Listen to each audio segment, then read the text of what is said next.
following is a special presentation of TNN Motorsports.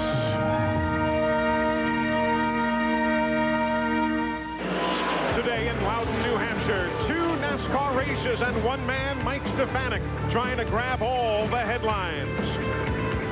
In the NASCAR Busch North Series, he trails defending champion Dave Dion by just 9 points for the series title. In the Modifieds, he has a healthy 171-point lead over Rick Fuller. Today, Stefanik continues his fight to accomplish a feat that's unprecedented in NASCAR history.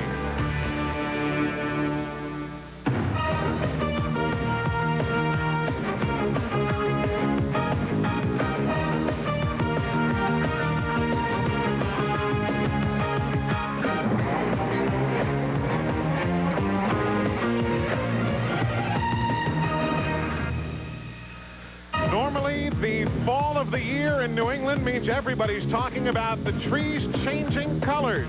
But the foliage hasn't quite been the headline here this week, because if you're a motorsports fan, you're talking about one man, Mike Stefanik, trying to do what's never been done before. Let's meet a potential 2-time champion. Well, Eli, the man of the hour. Heck, let's make that the man of the year in New England racing. Mike Stefanik starts on the outside of row 2. And Mike, you got Dave Dion, your closest challenger in this series, a couple of rows back. Can you keep him there all day? Well, we're going to try. Dave's a tough competitor, and I got to kind of look where I'm going, because there's going to be a lot of action here. I think it's going to be a great race, and got Ricky Craven right aside of me and a couple good guys right in front of us. So we're going to try to just get sorted out and get some laps in and see if I can try to pick away at some of these guys. But, you know, I'll be aware of where Dave is. I hope he isn't in front of me. Well, wish you the best of luck. One of the first things he's going to try to do, guys, is to get down to the inside lane. Now let's go to the front row. Here's my partner, Matt Yoakum. Glenn starting in front of Steffi, 2 KG Busch North veterans. The last time J.B. Obey sat on the front row here at New Hampshire was July 1993. He's been winless on the tour for nearly as long. Jamie's taken all season for you to Joe at this team. Do you finally have the package to get back to victory lane? Yeah, I believe we do. We got a real good team here and a good car today, and we're looking for a little bit of luck. Hopefully we can keep this New England Pontiac right up front and win this thing. Well, good luck. Starting alongside former Busch North champion Kelly Moore. He's winless since 1995. 8 top 5s in 1997. He, too, looks to return to victory lane. Glenn? Well, and Matt, way back in the field are 2 of the rising young stars in the Busch North Series. Here's Brad Layton. He's a past winner here. He has been rumored maybe to take over Terry Labonte's Busch Grand National ride in the South. Outside of him, starting at 22nd, here is Andy Santerre. Andy is for sure going south this year. He will race for Mike Laughlin next year, 22nd position. Now let's go back up top. Here's Eli. Glenn, thank you. And folks, welcome to New Hampshire. This doubleheader, well, they don't get any bigger than this for the NASCAR Featherlite Modified Tour and the Busch North Series. Brett Bodine joins us today. He'll start 3rd tomorrow in the CMT 300. Congratulations on that qualifying run. But let's zero in today and talk about what Mike Stefanik is trying to pull off. Well, Eli, he's trying to really be Hercules here this year, trying to win both championships. A very tough job, but he's done so well up to this point. Can he continue that momentum he's had all season? I really think he can. Even though the 2 cars are so different, I think Mike has the focus to concentrate on what each car needs throughout each event today, and he's going to be a contender in both races. I bet he will. Also joining us on the telecast, a 2-time Motorsports Hall of Famer, Buddy Baker. And, Buddy, there are some pretty big names we've not even mentioned yet on the telecast. You're exactly right, Eli. Dave Dion in the number 29 car leads the point standings right now by only 9 points. He's also a past winner here. You have Bobby Dragon from Vermont right up the road, won at Nazareth earlier in the year. And Ricky Craven, who drives for the Hendricks Motorsports team right now in Winston Cup, past winner here. He'll be a big player today. You can count on it. Well, folks, you've come to the right place if you like your motorsports with a lot of different storylines. We've got lots coming your way this afternoon. And coming up in just a moment, a look at the starting lineup. We'll take you around the Speedway with our in-car cameras. It's all next on TNN Motorsports. We're coming right back. Men, is gray hair sneaking up on you right under your nose? It is sneaking up on me. Here, too. You need Just for Men gel. Brush in, and in 5 minutes, rinse. It's the sure thing for a natural look. Just for Men gel. It happens every year in some of the most remote stretches of land in Mexico. And in the world of off-road racing, it's truly the whole enchilada. The legendary Baja 1000. A mountain of dust for those who can stand to eat it. And the end of the line for those who can't. That's why more drivers who challenge the Baja rely on the Duralast battery than any other. The same Duralast you can rely on in your car, because it's the one we stock at AutoZone. The Duralast battery. Power you can depend on. Start your engine. Want to get close to the action? No, closer to the action. No, we mean really close to the action. Now's your chance to get up close and personal with live Winston Cup racing at the Duraloop 500, presented by Kmart. Just stop by any Kmart store and look for the Duraloop display and enter to win. And while you're at it, check out the great value on the Duraloop oil change kit on sale at all Kmart stores. Once every millennium, something happens so profound it changes everything. Till now, this was a large, medium, and small pizza. Now, Little Caesars says this is a large, medium, and small. Does this mean everything will get bigger? Or does it simply mean Uncle Ed can come to dinner? Boy, that's a lot of pizza, Uncle Ed! Little Caesars' new Big Pizzas. They dwarf the competition. Small $5.99, medium $7.99, large $9.99. Bigger.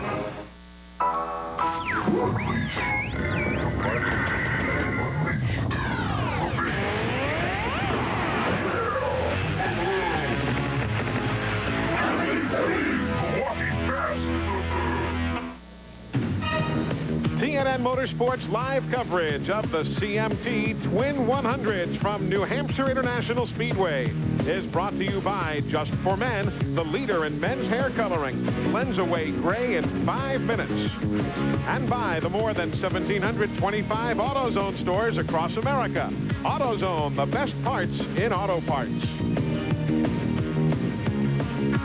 Let's take a look at the starting grid for today's NASCAR Busch North Series portion of the doubleheader. Jamie Olby, a 3-time series champ, and the 95 champ Kelly Moore. Ricky Craven and Mike Stefanik, who is 9 points down to Dave Dion in the series standings. Ted Christopher doing double duty today, and Denny Doyle. There is the 96 champion Dave Dion, and Bobby Dragon, who won at Nazareth.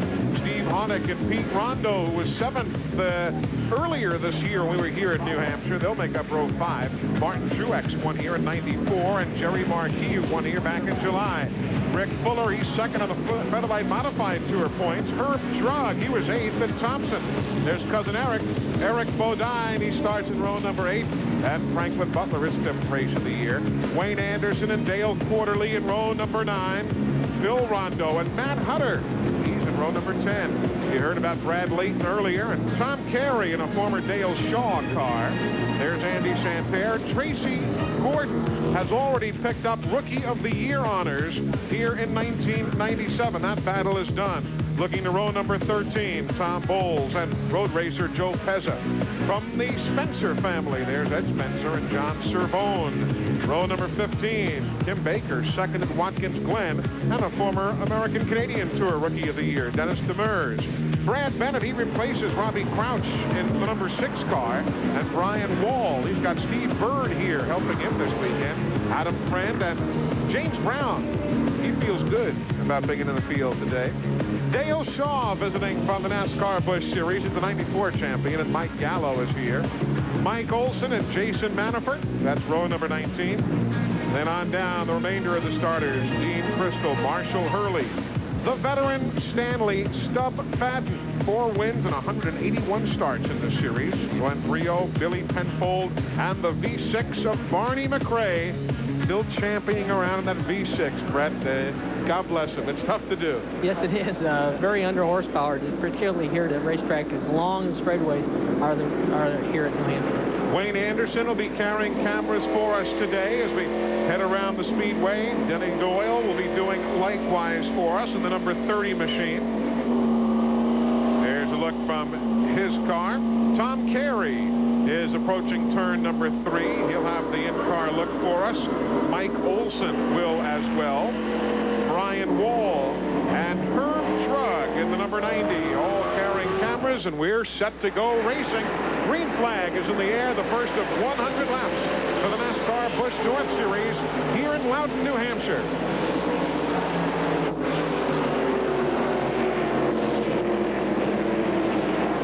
Craven's on the move to the 25.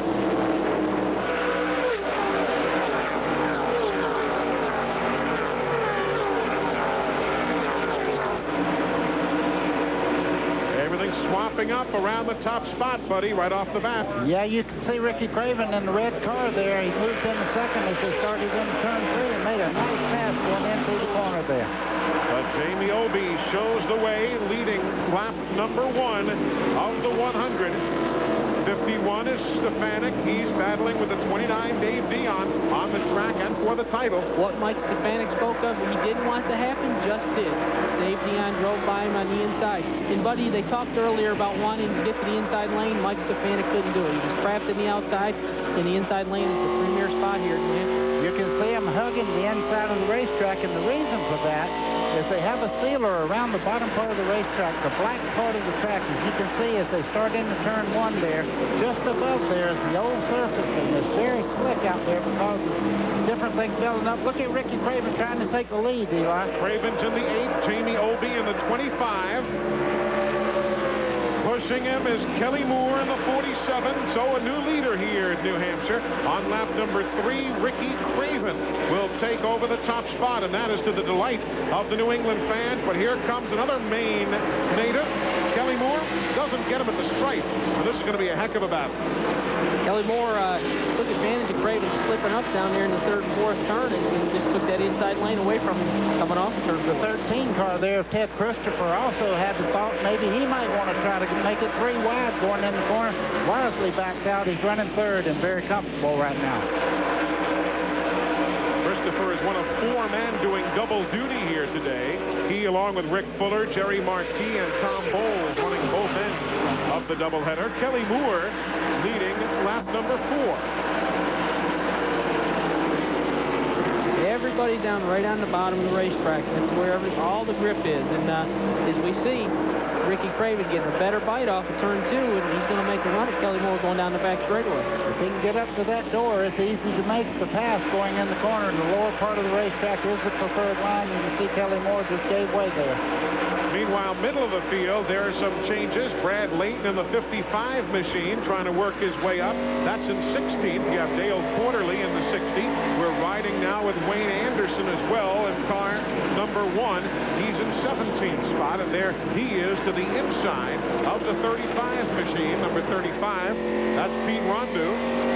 Eli, some of those cars are a lot faster than where they qualified. Sure. They just had bad qualifying efforts, and they're really charging to the front through these cars. Tom Carey in the 42, the same machine that Dale Shaw drove to victory here in the past. Carey getting Dale Shaw's equipment when Dale moved south. Shaw tried to get that car back for the weekend, and Tom said, I don't think so. The yellow and blue car, the number 44 there, is a local favorite here, Andy Santerre. He looks like he's moving up pretty well, too. Up front, Ricky Craven is still the leader. As we watch this good battle middle of the field, there's Santerre in the 44. He's in 21st spot. There again, the battle for the lead. Craven, after Moore led a lap, reassuming the top spot on the number 8 car. Kelly Moore 2nd, Ted Christopher 3rd, Jamie Obey is 4th, and look at this battle right here. 3 wide, middle of the field. That can't last. They'll have to get at least 2 wide going in the corner there. As you can see, I'm dropping back there. Joe Pezzo, the 32, wisely got off the button. Number 4 making his move now. That's Dale Shaw. And visiting after superb performances with 8 top 10s and 12 races in the Busch Series since heading south to try for James Finch. He really adapted well in a hurry to the radial tires. You know, these tires that they run here in the Busch North are a bias fly tire with Prairie's, a spec tire. Everybody's got to run on the same stuff. But he really adapted well to the radials and the racetracks he never saw.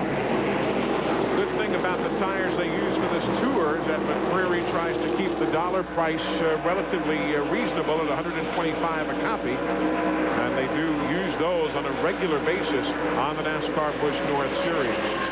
We are early, 9 laps complete of the 100. Ricky Craven and Kelly Moore swapping the lead on an unseasonably warm fall afternoon here in New Hampshire. Both these men have athlete's foot. But only one One, use Desinex, the soothing cure. Desinex has a dual-action formula that calms the itching and cools the burning. And Desinex is clinically proven to kill the fungus dead. So your feet feel good while they heal. Got athlete's foot? Get dual-action Desinex, the soothing cure.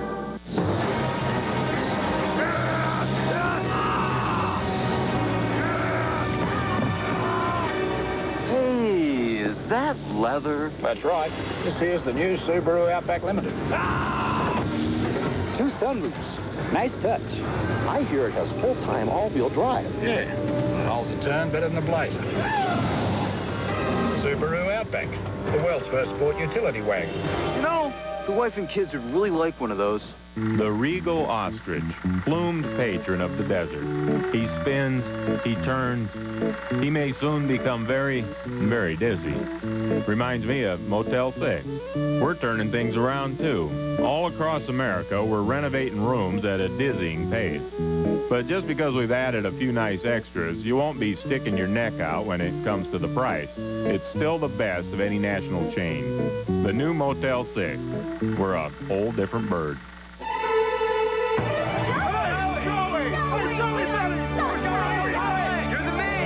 Recently, KFC introduced a revolutionary new sandwich, the Twister.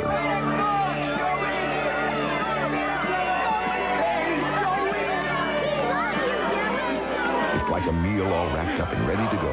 No wonder the only thing more popular is the guy who makes them. Now get a Bacon Ranch Twister with wedges in this month's $2.99 to-go meal. Welcome back. The CMT Twin 100s live at New Hampshire International Speedway. There you see the leader now, Kelly Moore, at lap number 11. Here's how he got around Ricky Craven. Well, you can see right there, Craven's coming off turn 4 there. He gets a nice run, Kelly Moore does, in the white car there. You see he gets off turn 4 a little bit better, has that low line going down into turn 1.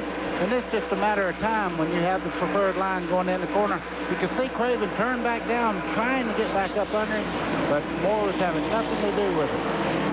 The top 6 have all won races here at New Hampshire in the past. Kelly Moore there in the 47, Craven in the 8, the number 13 of Ted Christopher, Jamie Olby in the 25, Dave Dion in the 29, and Mike Stefanik in the 51. The top 6 right now, all previous winners here at New Hampshire. You know, Eli, right now it looks like it's easier to run second because the second place car, he'll pass the leader, and then that guy will be right back underneath him. Oh, there's Cousin Eric getting a little sideways off turn 4.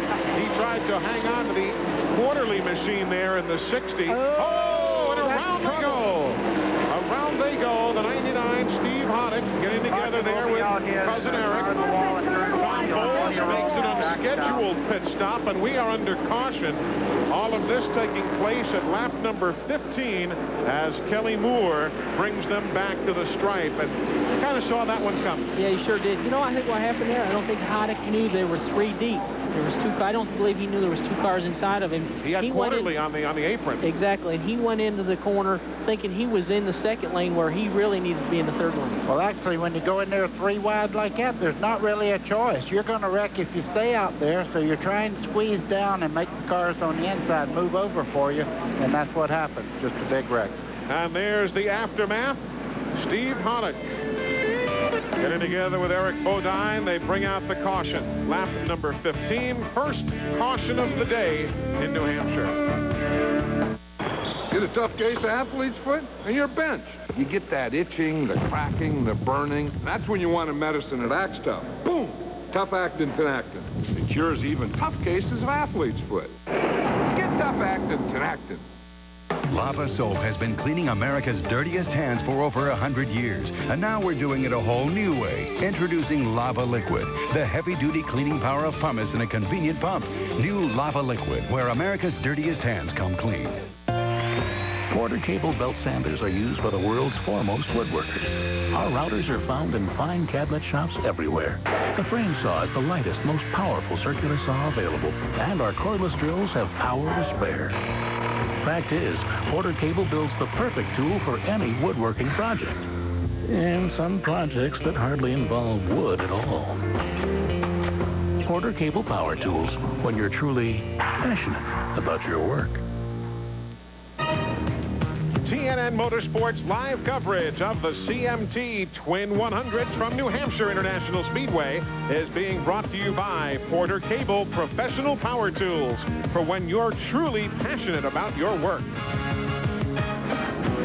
Under caution here at the New Hampshire International Speedway, Steve Hoddick's car still hooking up to the wrecker. And Brett, why don't we take a look at what happened here coming through the corner? Well, they got a little crooked coming off of turn 4, and then they end up 3 wide going into the first turn, and the 60 car down there on the bottom. I don't believe Hoddick knew that there were 3 deep getting in there, and he just turned the car down trying to get in to the corner in the second lane. Then there just wasn't room for 3 race cars. And up he goes to smack the wall on caution at lap number 15. We'll take another look at it for you as it comes head on towards the corner. Well, you can see Bodine there in the 21. He's caught in the middle. He really can't turn down. He's trying to hold his line. The outside car, the 99 there, starts down, and Hoddick, he just realized that he was in a lot of trouble. They made contact. And once you get up in that loose stuff on the outside, you don't get it back. You hit the outside wall. Now let's take a listen at exactly how it sounds. Wayne Anderson decelerates, accelerates, and gets out of Dodge in a hurry. We told you about an unscheduled pit stop for Tom Bowles. He came in at the moment of the accident, Glenn, back on lap 16, and the hood's up, we see. Yeah, Eli, the car is completely dead. It will not start.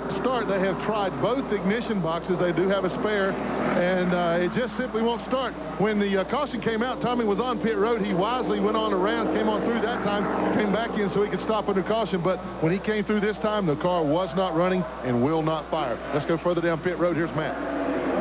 Well, Glenn, for Ricky Craven, it's kind of deja vu to the last time he raced here at New Hampshire in the Busch North car back in July. If you remember, he was running second and finished second to Jerry Marquis. The car was a little bit loose that day. His crew chief, Kevin Caldwell, reminds him, look, we've got a long way to go. Save those tires. So right now he's riding along. He says the car is great. We're just going to ride. As far as Stuff Fadden, he came in while we were away at break. His car a little too tight off the corner. 3 rounds of wedge for Stubby. They dropped the pan on bar 2 rounds. He's back out on the racetrack. And everybody trying to make themselves into a strong position for the final run to the season-ending race, because after today, there's only one more event for the Busch North Series, and that's on the road course up at Lime Rock Park in Connecticut. So a very pivotal weekend, especially for those who are a little more comfortable on the oval tracks than they are on the road courses. Pit stop still taking place. Eric Bodine is in, so too Barney McRae. We'll update you further on those stops as our day continues.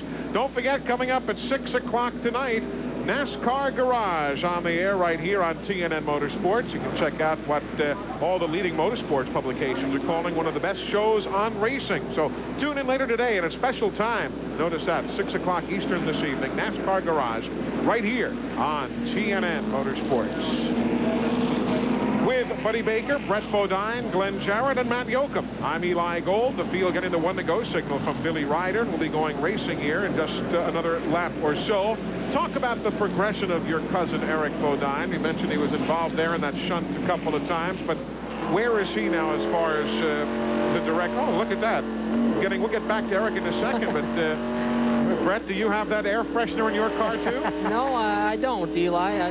To be honest with you, sometimes you do need that. That's Mike Olson. Mike Olson, right? That's a sponsor there, Little Tree. Little Tree. It sure is. That's a different way to get your sponsor's idea across. Talk about cousin Eric quickly. How has his progression come here in '97? He's done a great job, and finally this year he's got some funding behind him, letting buy some newer equipment, and he's a lot more equipped and really ready to go racing. Matt, why don't you talk a little bit more about Eric? Well, Brett, I talked to your brother Todd, and he told me that Eric's car, the front fender was pushed in, so they pulled that out. They thought the alternator belt had come off. They looked at that. That was fine.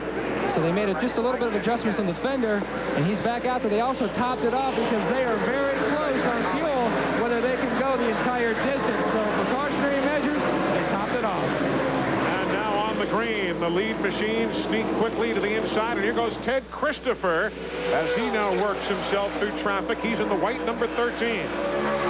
Boy, Ricky Ricky Craven got the world's worst restart there. Got caught on the outside, moved back in the field there. You see Christopher taking over the spot there, moving to second. Here comes Jamie Obie on the inside trying to get by Craven.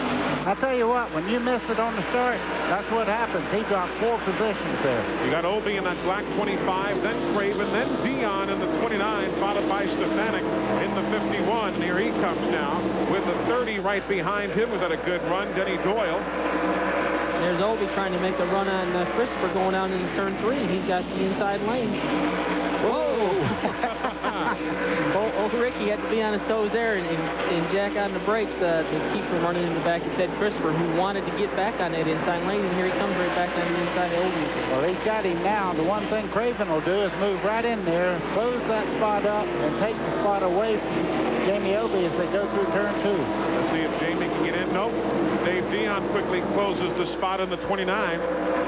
Obie driving for John Swanson after for so many years fielding his own efforts. Pretty strong there, but he washes out a bit in the corner. Just cannot get the grip on that sealer in the outside lane there. And he just tried to hold the spot, but couldn't keep it low enough. And he's getting past some more because the cars are lined up behind him. Denny Doyle, we were riding with him there for a second in the number 30. And regretfully for Jamie Obie, you don't even have to force your way by, and the car's just washing out, leaving the inside groove open. He has power, as you see there, on the straightaways, but he's not working in the corners now. As you see him right there, Obie's just about a half a car length up right now. He may can close the door because the 30 car right at the moment is not able to make the move, but down the straightaway has good forward bite. Obie's in trouble again for another spot. And Doyle will get by. Bobby Dragon's in the 7 right there. Jerry Marquis in the 15, the red car there in the spot, moving up also. Going behind the wall now as the attrition rate grows is Mike Gallo. He'll be the 3rd retiree thus far, joining Dean Friskel and Steve Hoddick. Obie finally got back in line, and he'll get himself gathered up here, composed, and try to start setting a good rhythm again, try to work his way back to the front, take advantage of someone ahead of him that slides out. He's in 9th there now, just ahead of Martin Truex in the 56, who is a former winner here. And behind Truex is the 55. You got a quick look there at Brad Layton, who started 21st right there in the 55, and he's challenging for 10th spot right now. And Glenn, that might be the quickest car on the racetrack. Yeah, guys, he is definitely quick. He had a bad qualifying lap, and they had a few things they wanted to change on the car. They changed those. They did not get any practice after they qualified, but they had some things that they knew would work. They put them under the car, and boy, they feel like they got a car can win the race. Right now, it looks like he certainly does. That caution helps him catch up to the rest of the field, to the leaders, and I think he's going to be contending for this win before this day is over. A lot of guys battling now for positions. Here goes Layton. Can he get inside of Truex? Nope. Had he made that move, he would take it at himself and Martin both. Had he been on radial tires, that would have been it right there. You can't do that on radials, but on tires like you're running today, they have soft sidewalls. You can get the car sideways and drive it back out of it. That's the nice part of running a bias-fly tire. Got a real big group of cars coming off of turn 2. These guys have been bunched up for a couple laps. It's a real scramble. Yeah, Brad Bennett there in the 6, and the rest of that group, they are running from 17th on back. Whoa! Bennett goes around. Compliments of the punt and the caboose from Dale Shaw. Caution is on the Speedway. Brad Bennett, who took over mid-season from Bobby Crouch, and oh, look behind them. Big trouble behind him here. Big wreck. There's plenty of room. Just back it down and stay in line. And we are under caution clearly for a series of problems up there in the turn. That's James Brown in the 27 there. He's got a lot of damage to the nose of that car. You can see the radiator's busted. That's the steam coming out of the front and the water running across the racetrack. But again, it all began when Dale Shaw in the number 4 hit the back of Brad Bennett's. All happening at lap number 29. The thing that folks at home can't quite understand and how it is with radio communication this day, Brett, that let's talk a half lap back, guys are still getting into an accident. Let's talk to him about what's happening right now. You see the 6 car there. He's on the brakes, That's Dale Shaw in the 4. He comes up there. Right at that point, you're on the brakes. The back's very light. Dale Shaw barely touched him, but it was enough to turn him around. And back behind him, there's smoke. There's people trying to slow down, give signals, but this is what happens. You get a chain reaction. So James Brown, you see sitting there with all the water venting out of the radiator. He is done for the day, and we are under caution as Kelly Moore, who took the lead at lap number 11, still has the top spot at lap 30. That's me, Bill. Here we are at the Super 8.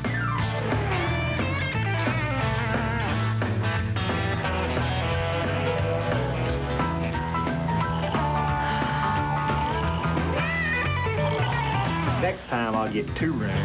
See you soon. For reservations, call 1-800-800-8000. Super 8 proudly offers the quality and reliability of the AT&T network at most of our locations. Want to make painting easier? Change your roller to a Wagner cordless power roller. There's less mess, less hassle, and less bending over. So you can paint every room in your house in almost half the time. Get the Wagner power roller for fast, professional results. If it's good enough to go on our hood, imagine what it can do under yours. Big A, America's Parts Pros. This week on NASCAR Garage, come with us as we pay a visit to top team owner Robert Yates and see another step in the building of a race car. This weekend on the leader for motorsports coverage, TNN Motorsports. Do you own a local business? Are you advertising on cable? Look who's watching. Men are watching.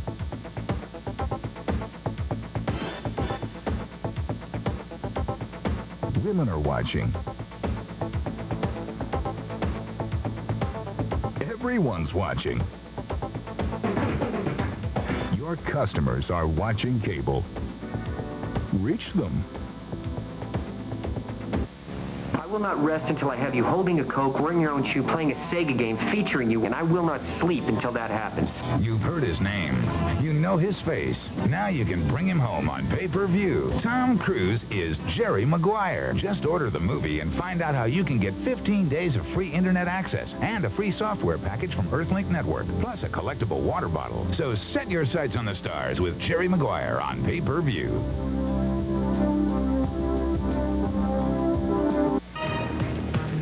Cleanup continuing out in turns 3 and 4 after the accident that followed the Dale Shaw and Brad Bennett get-together. There you see James Brown's machine, what remains of it, being towed back towards the garage area, joining Dean Bristol, Steve Hoddick, and Mike Gallo as those already behind the wall. Don't forget, once this race wraps up, we've got 100 laps for the NASCAR Featherlite Modified Tour. That is coming up in just a short while.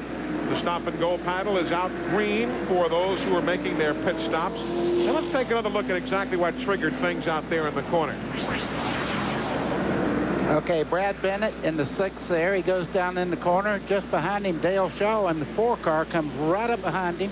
The Shaw kind of takes his foot off the brake and try to get it roll through the corner a little quicker, and he just got very lightly into the back of the 6 car. And like you said, buddy, it didn't take much because, you know, they're decelerating in the back of the car's light, and around he went. You know, is doing awfully well. We've not talked much yet about the number 77 machine, but certainly Brian Wall is deserving of a call here. Started 32nd and now finds himself running in the 16th spot. And Glenn Jarrett, we had mentioned earlier that throughout the course of this year, Wall has gotten some assistance from Steve Bird from the NASCAR Busch Series. Birdie, as everybody calls him. Yeah, Eli is starting to show off here today. In fact, you mentioned that Steve is here. He is up top spotting for Brian, and I tell you, I can't think of anybody that I would rather have in my corner or in my pit space than Steve Bird. He's won the Busch Series Championship down south for the last 2 years. Got a good handle on winning it again with Randy LaJoie. So Birdie came up. His dad, Amos, is in the hospital. I know he's watching us. Say hello to Amos, and hope you get well soon. Big race fan, a longtime official up here in the New England area. So Steve has certainly made an impact on what Brian Wall is able to do today. No doubt about it. As we make the ride around the Speedway with the 77, you got a quick glimpse of the spotters. They are atop the press box which is atop the main grandstand here at New Hampshire International Speedway. And that really gives them quite a view. And Brett, I guess we just can't overemphasize what having an extra pair of eyes means to you guys at full speed with 38 others around you. Well, exactly. These spotters, the addition of a spotter to the team has really helped drivers avoid accidents, avoid trouble. You know, someone blows a motor and the spotter happens to see it. Maybe the officials don't even see it. Your spotter catches it, can instruct you not to go into the lane where the oil might be. It really can help keep you out of a lot of trouble, and it's really been a great safety item for the teams. There's another part. They also take lap times, and if you change your line around the racetrack and you get faster, they'll say, hey, you're faster on the high side, low side, or maybe come off the corner a little different. They'll say that was much better. They really help you not only in wreck problems, but also to keep you up to speed during the day. When you first broke in, buddy, the spotters, I guess they used smoke signals in those days? Smoke signals, yeah. Big blankets and a lot of wood. But, you know, you guys, in all seriousness, spotters are really somewhat new, and that's it's a luxury you didn't have your entire career. Well, I was lucky enough to experience it because I quit in '93, so they had a lot of spotters and stuff. But I will tell you that it is so much easier to put your dependence on somebody that you know is paying 100% attention to what's on the racetrack. Track cleanup is continuing, so we're going to break away and take care of some business. We're working lap number 35 of 100. We're coming right back.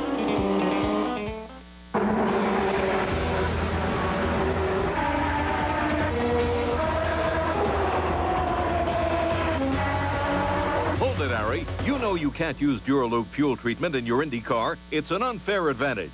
I'm not allowed to use the sparks in my Indy car, but in my road car, I want the Duraloop advantage. Duraloop is scientifically formulated to clean, condition, and protect your fuel system for a smoother running engine with more power and less harmful emissions. Duraloop fuel treatment, tomorrow's technology today. U.S. gold medalist Mia Hamm spends 90 minutes destroying her hair and 90 seconds bringing it back with Pert Plus. More than a shampoo, it conditions too. How?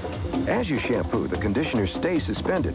As you rinse, the conditioners go to work, giving you great hair simply. Perfect for Mia, because she wants great hair, but she'd rather be living in it than working on it. Wouldn't you? Pert Plus. Simply great hair. Simply. Once every millennium, something happens so profound it changes everything. Till now, this was a large, medium, and small pizza. Now, Little Caesars says this is a large, medium, and small. Does this mean everything will get bigger? Or does it simply mean Uncle Ed can come to dinner? Boy, that's a lot of pizza, Uncle Ed! Little Caesars' new Big Pizzas. They dwarf the competition. Small $5.99, medium $7.99, large $9.99. Bigger. Introducing the 1997 Miller Lite stock car. Sure beats other sedans. The new Miller Lite Indy car. No radio, no heat, but hey, look at that handling. And if it's acceleration you're after, take a look at the Miller Lite Top Fuel Dragster. It leaves everything else at the light. Every Miller Lite car comes with our 16-second roadside assistance plan. We say, shoot, shop, and compare.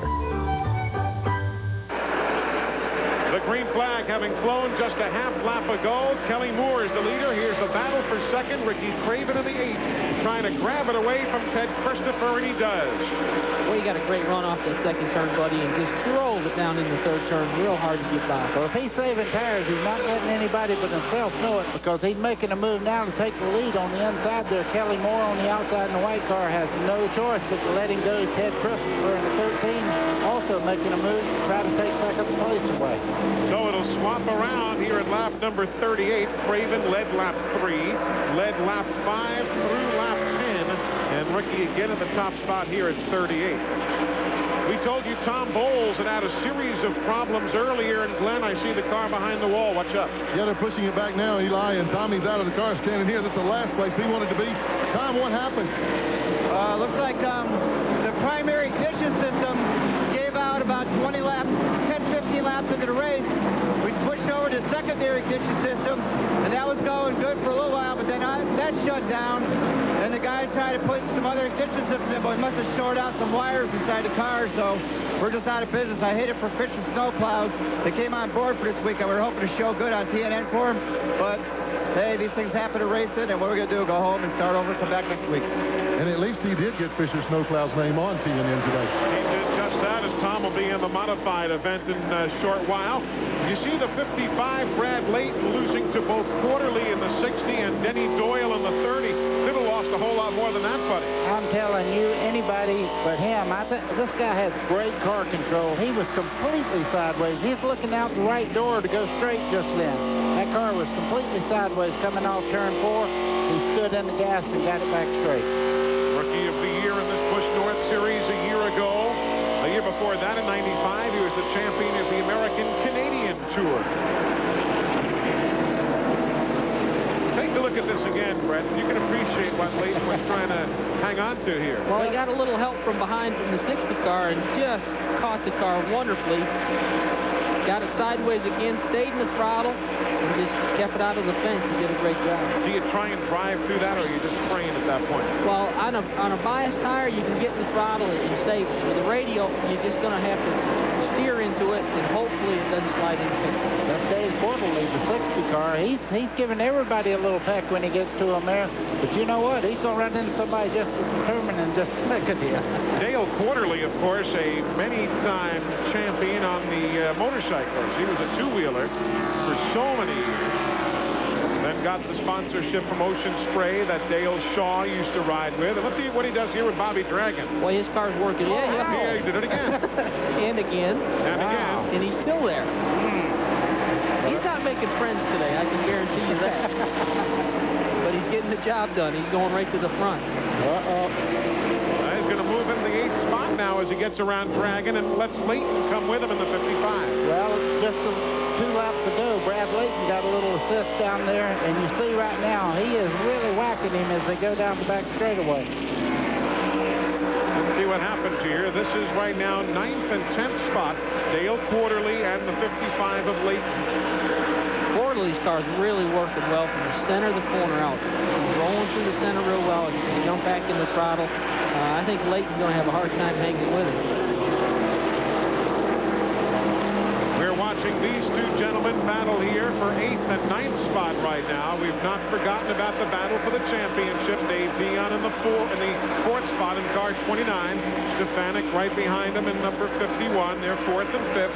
Only 9 points separate them, with Dion leading Stefanik in the standings with this race and then a race in Lime Rock, Connecticut to wrap up the season. And just behind them in the 15 car, I guarantee it won't be long before Jerry Marquis moves into a position here. He's been moving up, just steady, taking care of his car, and we all know he is the winner. We've seen him win right here on TNN Motorsports at this very racetrack. He won here in July, if you were with us, as part of the NASCAR Winston Cup weekend. Now the 7, that is Dragon. We talked about him. The 44 is Santerre. The 77, Brian Wall. The 1 is Wayne Anderson. They are all battling now for 12th, 13th, 14th, and 15th spots. You saw Dale Shaw there trying to take a peek on the outside. Just can't get the grip, buddy. There's just not enough traction out there to make any kind of move on the outside lane. You can tell when they go down in the corner, just like Bobby Dragon there, the green car. You see him slipping just as he goes in there, but not enough to get in that bad line. Just a half a car length out and really starts giving up side bite.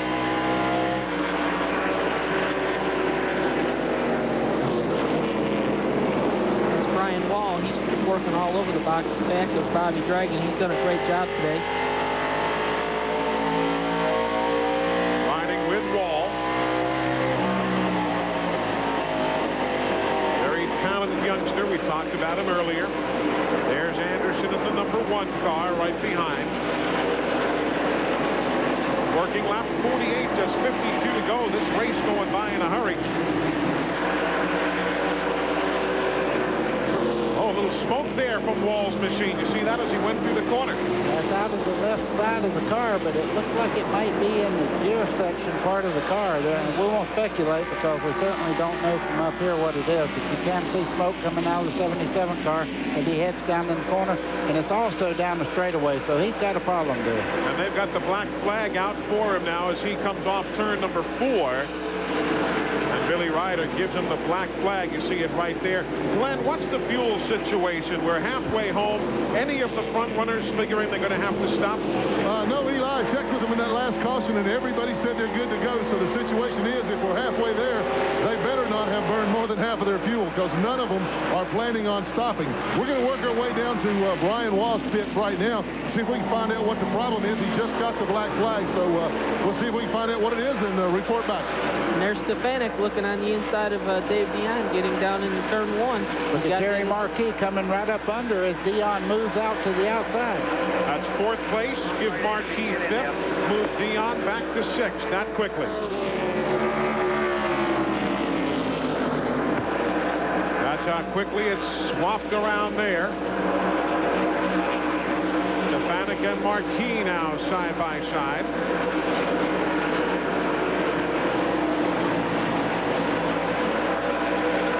Marcotte closing right in. See what he does as we're halfway home. There you see the point situation. Terry Marcotte's got a really nice car right now. His car's working real well through the center and getting off the corner strong. You can see the left front on the 15 car, Marcotte staying right on the yellow line through the corner, making a move on Stefanik, whether he has enough power down the straightaway. No, he thought better of it and dropped that back in. Still have half the race to go, though, so there's no rush here. Ricky Craven still leading with Ted Christopher 2nd. 3rd is Kelly Moore, then Stefanik and Marcotte. Jamie Olby is running in 6th. There is Ricky Craven. He's getting gone, Matt. Eli, I talked to Kevin Caldwell's speaker. He told me the reason that Ricky went ahead and took over the top spot because his car picked up an arrow. Bring it right down, David. Obviously, there's a problem now with the 8 car. Dave Dion, a major problem. The right front is gone. It's taken out sheet metal. How about this for the championship to change around here? Boy, this is just a tough break for your point leader, Dave Dion. You know, he slowed down there a couple laps before that, buddy. Evidently, the tire was going down. And obviously now he's got big trouble. He's going to get this thing down in pit road and try to get some tires on it. No yellow flag, though, so this is a green flag stop. Of course, as the top man in points, he's pitting all the way down at the turn 1 end of the pit road. Eli, they'll have to get that fender off there and get him back in this race somehow, because, like you say, the point standing's up for grab here. You can see him getting the right front ready to put on there, but they'll have to shear that fender off before they can do anything. He said as they didn't do it. Dave was in 6th, Glenn, when the problem happened. Yeah, he was, Eli. I've made my way down to the very end of the pit wall so I can get a better look. And you're exactly right, buddy. They're taking the snips to it now and cutting that right front fender off. He has gone 1 lap down. The air hose was hung on the front, and it tripped his brother Roger, who's the crew chief. He's okay. He's up and around, but boy, he took a tumble there. They sent Dave out. I don't think Roger was ready for him to go. And that is likely going to require a return to pit road. You see something hung up beneath the machine as well. So right now, Dion is in 32nd, and that's how the points are at this very second. He goes from 9 up over Stefanik to 78 down, and there is going to be a stop-and-go penalty, certainly, as Dion comes back down the pit lane. So does Brian Wall, as you watch Ricky Craven, who will be able to put yet another lap on Dion as he makes the stop-and-go penalty stop here at lap number 56. That's a real shame. You know, it went from bad to worse. Just a slight miscalculation there in the pits that got the air gun hung up on the fender to cost him another lap coming down pit road again. That's a shame. There's the stop-and-go penalty. You might have seen a white car coming down pit road just behind Dion. That's Brian Wall who's back in again, Glenn. Yeah, he is, Eli. I was just talking to Roger Dion. He's got a bloody lip from the spill he took. We're still down in Dave's pits, but I talked with Brian Busch. He's got an oil leak leaks. They can't find it. They thought they'd stopped it a while ago. Sent him back out. When he pulled away, there was a nice little puddle of oil under the car there. The NASCAR official said, bring him back in. So he's back in. They'll see if they can find that oil leak, put a stop to it. Dion's folks are awfully upset down here. Second week in a row that this has happened to them, where they've got a stop-and-go penalty for snagging the air hose. It wasn't a deal that they were in that big of a hurry. It's just that when the guy got back out with the air hose back around the front of the car, it hung on that torn fender. So not much you can do. And we understand that Ted Christopher now is their new leader. He took advantage of Marshall Hurley, who was the race traffic that kind of held Ricky Craven up for just a moment. So 13 Christopher finally getting around Ricky Craven. A swap of the lead in lap number 58 here at New Hampshire International Speedway. Both these men have athlete's foot. But only one used Desinex, the soothing cure. Desinex has a dual-action formula that calms the itching and cools the burning. And Desinex is clinically proven to kill the fungus dead. So your feet feel good while they heal. Got athlete's foot? Get dual-action Desinex, the soothing cure. The lemurs of Madagascar. Flying through the jungle from tree limb to tree limb, these curious simians can leap up to 30 feet in a single bound. Reminds me of Motel 6. We're improving by leaps and bounds by renovating all our places nationwide. But even with all these nice new extras, we're not about to monkey around with your wallet, because the price is still the best of any national chain. The new Motel 6, it's a real eye-opener. Porter cable belt sanders are used by the world's foremost woodworkers. Our routers are found in fine cabinet shops everywhere. The frame saw is the lightest, most powerful circular saw available, and our cordless drills have power to spare. Fact is, Porter cable builds the perfect tool for any woodworking project. And some projects that hardly involve wood at all. Porter cable power tools, when you're truly passionate about your work. Nothing's tougher on a motor oil than drag racing. The extreme stress and searing heat generated by their hard driving can break down an oil in no time. That's why John Force uses Castrol, the only leading 10W30 that provides maximum protection against both viscosity and thermal breakdown. Because some people have more important things to worry about. Castrol GTX. Drive hard. And try Castrol Syntec Blend for added synthetic protection. Today, TNN Motorsports takes you inside the tracks, the teams. It's the source for all your NASCAR news. Join host Ned Jarrett as he showcases who's making it and what it takes to get there. No one covers it better. Inside NASCAR. Today, 5 Eastern, 4 Central, on the leader in motorsports coverage, TNN Motorsports. We've got your pit fast. Welcome back to New Hampshire, the CMT Twin 100s. That man, Ted Christopher, by 9/10 of a second now, has the race lead over Ricky Craven. Christopher taking over the top spot at lap 59. There is Craven, who has led many of the laps here this afternoon. But Christopher, you know, he might be one of the more talented guys who a lot of folks up here certainly know of, but is now beginning to build a national reputation, Brett. Yeah, he's done a great job. He got a couple opportunities to drive some other vehicles. Drove a truck at Watkins Glen and ran real strong in it. I think he's going to be one of the next guys picked out of this Busch North division to be taken down south. And he'll also be in the Featherlite Modified Tour race coming up later today. Ted Christopher will. Meanwhile, Dave Dion there in the 29. He is now running back in 34th position. He is being shown 3, almost 4 laps down. Glenn, that might be the costliest problem that they've had all season, certainly. Oh, absolutely, Eli. And I know we've seen blown tires. We see them every week in the race. But this one here may very well have cost Dave Dion this Busch North Series championship this year. Dave said that the tire wasn't cut. He said going down the backstretch, It started shaking, vibrating really badly. It just blew when he got to the third turn. There was nothing he could do. It wasn't cut. It's not overly worn. They had a problem that I guess exactly the same thing last week at Thompson. So it seems to be something. I don't know. It might be in the tire. It might be in the setup of the car. But I tell you what, Dion's people are not happy about it.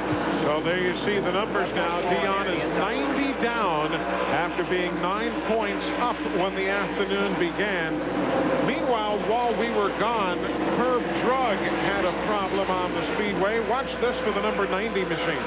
Well, as they start off turn 4 of the 90 car here, you'll see he gets a little assistance from the back there. Kelly Moore gives him a little tap, goes around, gets control again, never really backs off. Just keeps on going. That avoids a big problem. And that was nice for Herb, too, because he has one car, one engine. That's it. I mean, that's the whole Herb Drug operation. He's all there. He can't afford to tear anything up. Not at all. Ted Christopher is the race leader. He works around slower traffic now, putting yet another lap on John Serbone. We're just 32 laps from the finish. A warm day here in New Hampshire. He doesn't really talk about his hair, but I know he thinks about it. I've seen him check it in the mirror. That's why he uses Pantene Pro-V shampoo and treatment conditioner to help keep his hair strong. The Pro Vitamin formula penetrates root to tip, improving hair, keeping it looking really healthy, shiny, strong. I notice a difference now. He does too. Pantene Pro-V, for hair so healthy it shines.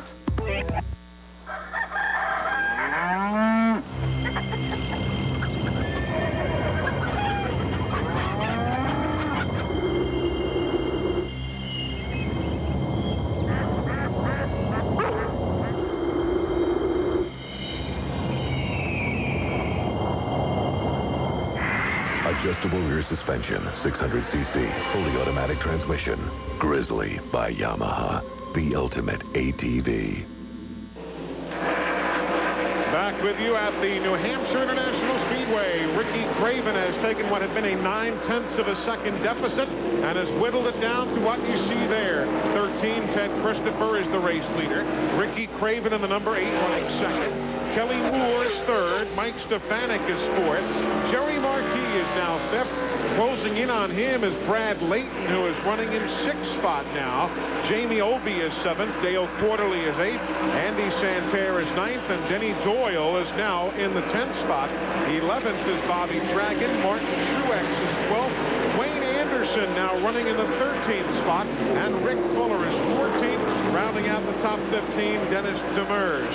There's Wayne Anderson in the number 1. That's the Vecchio Racing team that Wayne drives for sporadically here in Busch North Series competition.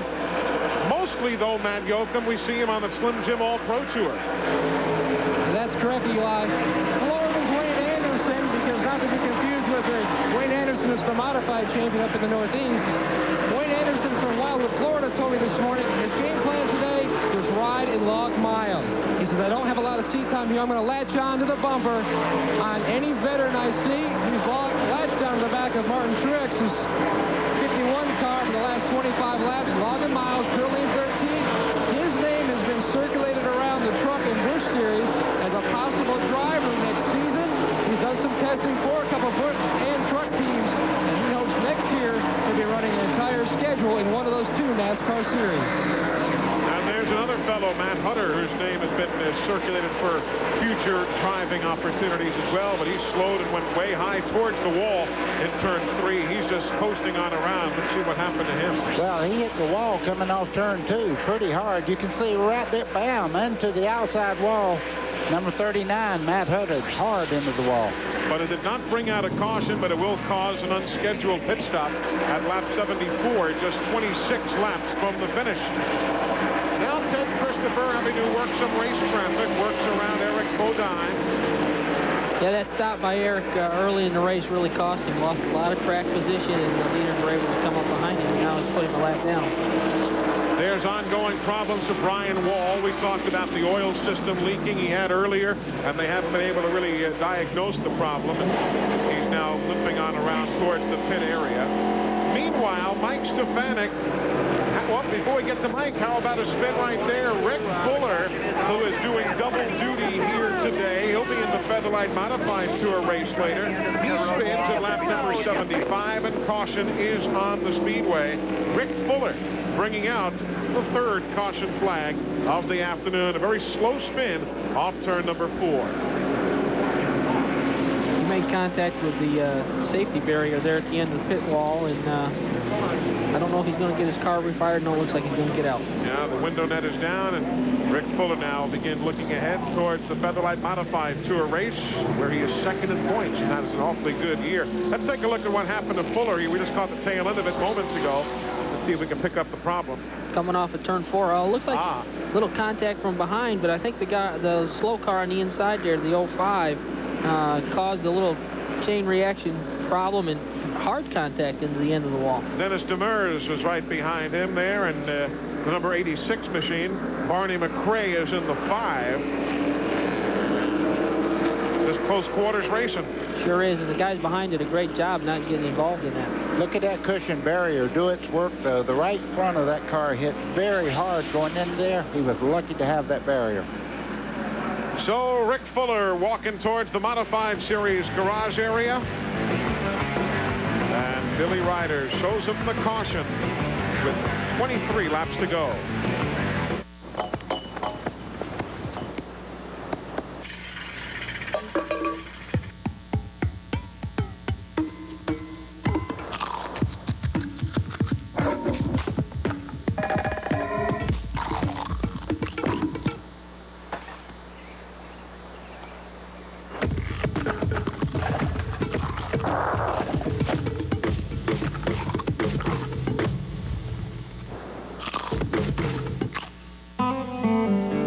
Folks in Johnson City, Tennessee will tell you when you need a part for your car, go to AutoZone. The parts are top quality, the prices are low, and the people are helpful, like Gary Jennings. You see, when it comes to auto parts, folks will tell you Gary really knows his stuff. Oh, sure, they know there are other parts stores in town, but when it comes to getting the right part, the right price, and good advice from folks like Gary, there's just no place better than AutoZone. Sail with the Winston Cup Stars December 8th through 12th on the NASCAR Family Cruise. Enjoy NASCAR festivities, parties, and activities, plus stops in Key West and Cozumel. Call now for 5 days and 4 nights on the NCL cruise ship Leeward, leaving Miami December 8th. Live. Nancy Griffith of the Blue Moon Orchestra featuring the Crickets. 2 nights, September 17th and 18th at the Flynn Theater. Welcome the speed of the sound of loneliness. Tickets are on sale now at the Flynn box office and their outlets or charged by phone. Call 802-863-5966 or 86 Flynn. Nancy Griffith, brought to you by The Point. Produced by All Points Booking and Metropolitan Entertainment Group. Rock, now that we got this new Empire heater, we don't have to go out to the wood pile anymore. Got it at Stevens Gas, I did. Old Rock and me, we just sit in comfort and enjoy it. No need to get up and stoke the fire. No, sir. Empire's a safe way to heat. Right heat. Right where you need it. That's what they say. Get total comfort for a fraction of the cost of electric heat. Get your affordable Empire gas heater at Stevens Gas in Essex Junction. The field getting the 1 to go signal. We'll be going racing next time by. Let's take a look from the in-car camera at what transpired moments ago with Rick Fuller.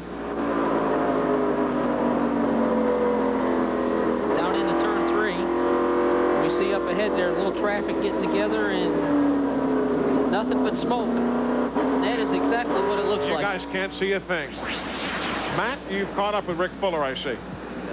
Well, Eli, all season long, he's only racing about a half a dozen Busch North events. He finished in the top 10 every race except for one, and now today, trouble again here at New Hampshire. What was the problem, Rick? Well, I don't know. I guess we're just snake bit here with this Busch car. Specialized Machinery, Ted Kisser, he gives me a super car. My youngest brother crew chiefs it. It was a little bit tight. We were tight up off the corner, so we were losing ground there. But, in a race where you're not going to pit, nobody's coming in. You can't drop from, 15th position or 12th position to 40th and hope to get back up. So we were just biding our time. Somebody got a little over-aggressive behind us and made for a short day. I'll get a rest before I jump in the polar beverage car. Well, he'll start ninth in the modified race, which is just coming up next. Glenn? Hey, guys, I walked down to Brad Layton's pit stall. We were talking about how fast he was running. He has been running laps consistently from 1/10 to 2/10 quicker than the leader, Ted Christopher. And I was kidding with Carl Osha. He's the acting crew chief down here now. How much did you say you had to pay Rick Fuller for that caution? Because I know you needed it. Well, we didn't have to pay for it, but we're certainly glad to see it, that's for sure. We're running just about as quick and a little bit quicker than the leader right now. We really needed that to get caught up because they had stretched it out on us. So we'll see what we can do. Okay, good luck, guys. I tell you, like I said earlier on in the race, they feel like they have a car that can win the race. It's still not too late. He's a good racer. Big tracks and short tracks, too, when he won at Tioga Speedway over in Oswego, New York earlier this year. Brad led all 150 laps. Andy Santerre, we talked to him or about him on the pre-race segment of our telecast. All of a sudden, quietly up to 8th spot. He's been keeping the nose clean on that 44 car. Heading south next year to go NASCAR Busch Series racing. Started 23rd and just moved his way right up to the front. What a driver. Okay, they're going. They haven't left yet. He's taking off right now. He's going. The flag is out. You can go to the outside if you want. Listening to the spotters as they tell their drivers the green is in the air with 18 laps to go. Ted Christopher ahead of Ricky Craven, Kelly Moore, Mike Stefanik, and Jerry Marquis. Brett, this is about the time there's no more dress rehearsal. This is the real thing now. If you have a good race car, you go with it. And you forget about saving the tires. You put everything you have in the basket. That's exactly right, buddy. 19 laps to go, and everybody's going to go for it. Craven, he's working all over the back of Christopher. One thing we saw during the caution laps, Matt Yoakum, is that Ricky was really doing everything he could, even riding in the grass for a few moments to try and cool his tires down. Eli, if he could have driven to the lake in the infield to cool him off, he probably would have done that too. Kevin Caldwell and Ricky talked on the radio. He said, look, try to cool those tires as much as you can because Ricky heated those up while he was out in the lead earlier in the race. He hopes he cooled them off enough, but he says if we're going to make our move, we're going to have to make it now because these tires won't last much longer if I've got to battle for that top spot. Further back, Mike Stefanik, he's running in 4th. Jerry Marquis, the 51 and the 15 right there. Here comes Leighton in the 55. Jamie Olby, our pole sitter, in the 25. Dale Quarterly in number 60. And then Andy Santerre in the 44. Those top 9 all tied together right now. Denny Doyle is in 10th. Martin Truex making an unscheduled stop. They had posted his number for a stop-and-go penalty. So the New Jersey veteran with a win here makes an unscheduled pit stop at lap number 83. Glenn, what happened to Martin? Did he pass the wrong way on the start? No, Eli, he was supposed to start at the end of the line on the restart, and he did not, so they brought him in for a stop-and-go. Either way, this late in the day, it's going to be a tough one there for Truex as he falls off the lead lap and goes all the way back to somewhere in the 20th spot. We were talking about Christopher and Ricky Craven. All of a sudden, the 47 car has made a presence at the front of the field. Kelly Moore, you can see him there in the green and white car. He's running 3rd right now. Getting a little bit loose coming out of the corner, but it is very quick on cool tires. Now, whether he can stay that good all the way to the end, I don't know, but he looks very strong right now. He led twice earlier today, did Kelly Moore. Uh-oh, another black flag for Martin Truex, Glenn. Yeah, I'm trying to. Nelson Crozier's checking on it now. Let's see, too fast on pit road that time. Wow, man, talk about going from bad to worse. Martin Truex, who won here, as we said, back in '94, will make. There you see him coming down pit lane over to the right of your screen. They've got Brad Layton in that blue car. The black car, that's Jamie Olby. They're 6th and 7th. But just a second ago, giving him a little nudge here. He says, I'm a real fast car right now, and I need to go. They're making a little contact there, but Layton's a very hard race car driver. He won't just pull over and let him go. Layton's car seemed to be good on real long runs, but here on this short run, he's gonna shoehorn his way in there. And he just about lost it. Olby just about lost it. Quarterly reacted quickly in the 60s. Watch this. He's going to make the move if he has to go through the infield. Look at Quarterly taking advantage of those two, mixing it up. He's going to get by both of them. Here comes Santerre in the 44 also, Elon. Quarterly's going to go from 8th to 6th. There goes Santerre. Got one of them. Might try and pick off the second. Glenn, too bad you can't see it from pit road. It's great racing out there. Oh, yeah, I'm climbed up on top of something, Eli. I can see it. But, you know, I got a question for Brett. And you know, Brett was so quick before that caution. But I think what has happened, Brett, it kind of threw him out of his rhythm. He had a good rhythm going.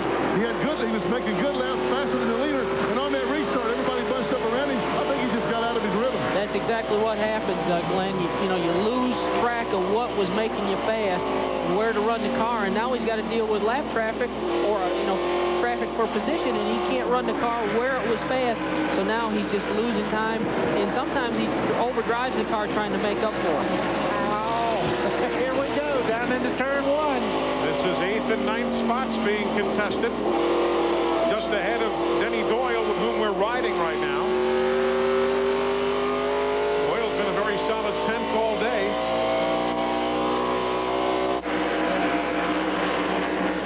We're closing in on 10 laps to go. We're back with the finish of the CMT Twin 100s for the NASCAR Busch North Series. That's as soon as we return. Friday on Fox. Nobody knows where he came from. What did you see? What was it? But our fate lies in his hands. No! The Visitor Series premiered then. The Millennium Group is here, Frank. It always has been. At the end of the millennium, they will protect us from the coming terror. Frank Black is our last hope. Catherine? And his wife's only chance. Millennium. Right after The Visitor, premiering Friday on Fox.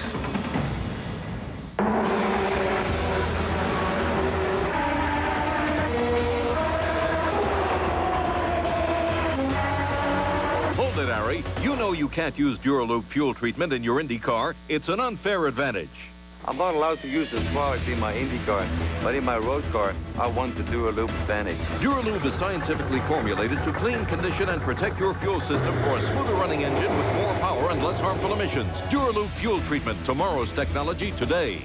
Once every millennium, something happens so profound it changes everything. Till now, this was a large, medium, and small pizza. Now, Little Caesars says this is a large, medium, and small. Does this mean everything will get bigger? Or does it simply mean Uncle Ed can come to dinner? Boy, that's a lot of pizza, Uncle Ed! Little Caesars' new big pizzas. They dwarf the competition. Small $5.99, medium $7.99, large $9.99. Bigger.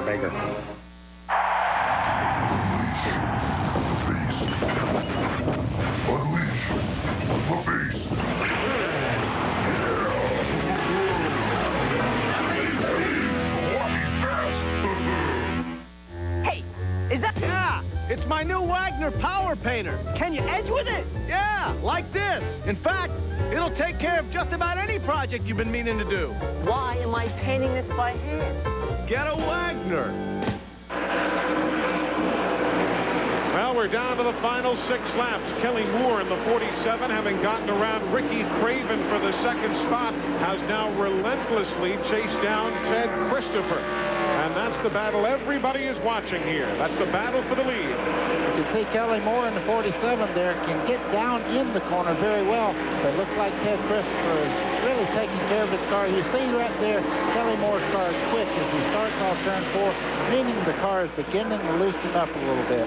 The way he drives it down in the corner hard, though, tries to make up that ground. And Christopher's car really gets a great bite off the corner and leaves Kelly Moore sitting there. Ted Christopher won here a year ago, won a 125 lapper here last September. Christopher washed out a little bit right there in the center and able more to gain a couple car lengths. Kelly really made the biggest move when Christopher had to take a while to get around Barney McRae. Lap traffic was a factor, definitely. You know, that outside lane just doesn't have the traction, and he was forced to pass on the outside lane in the corner, and it really slowed him up. Don't forget, after this race is over, the NASCAR Featherlite Modified Tour going 100 laps, so don't leave us. They've got a couple lap cars to contend with here. See if they hold Christopher up. You can see Christopher's car also getting a little loose in the back now as he's having to drive a very different line as he goes by the floor cars. So anything can happen. It's not over until the checkered flag falls. No trouble getting around John Cerbone. James Brown is just ahead of them. This been a good battle also. Dragon and Carey. Bobby Dragon in the number 7 and Tom Carey in the 42. Anderson in the 1. That is 11th, 12th, and 13th.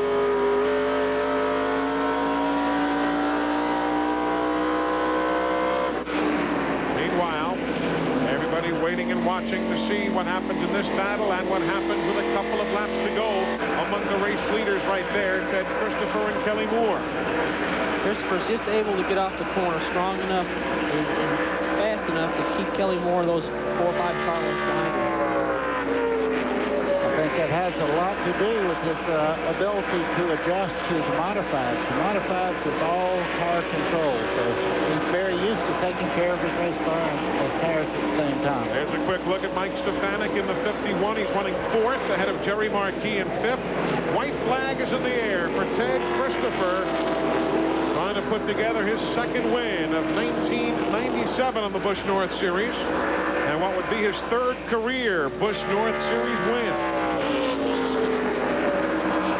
Kelly Moore gave it a good effort.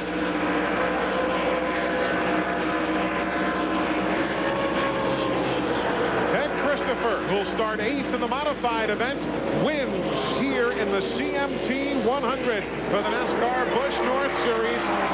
Started 5th, and it's his 2nd New Hampshire International Speedway victory. Ted Christopher winning at Watkins Glen earlier this year. Oh, and problems here on the main straightaway. Barney McRae. Oh, and just sneaking by as traffic to the inside. Barney McRae and the V6 that gets to the finish. But his Pontiac with problems at the end of the day. He's okay. You see him moving around in the car.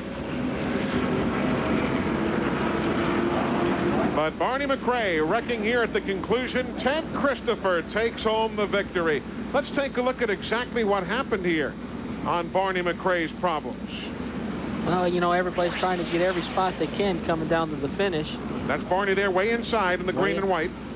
Oh, a little contact from Mike Olson. Mike Olson, who was trying to pass the 86 at the line, and McRae kind of got caught up in their battle for position. Look at 35, Rondo getting by, Pete Rondo. Wasn't Barney's fault, but he pays the price right there. Olson will come home in 15th. We are heading to victory lane in a moment.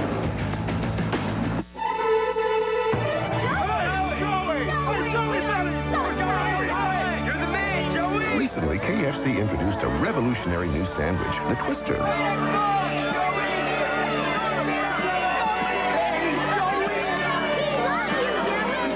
It's like a meal all wrapped up and ready to go. No wonder the only thing more popular is the guy who makes them. Now get a Bacon Ranch Twister with wedges in this month's $2.99 to-go meal.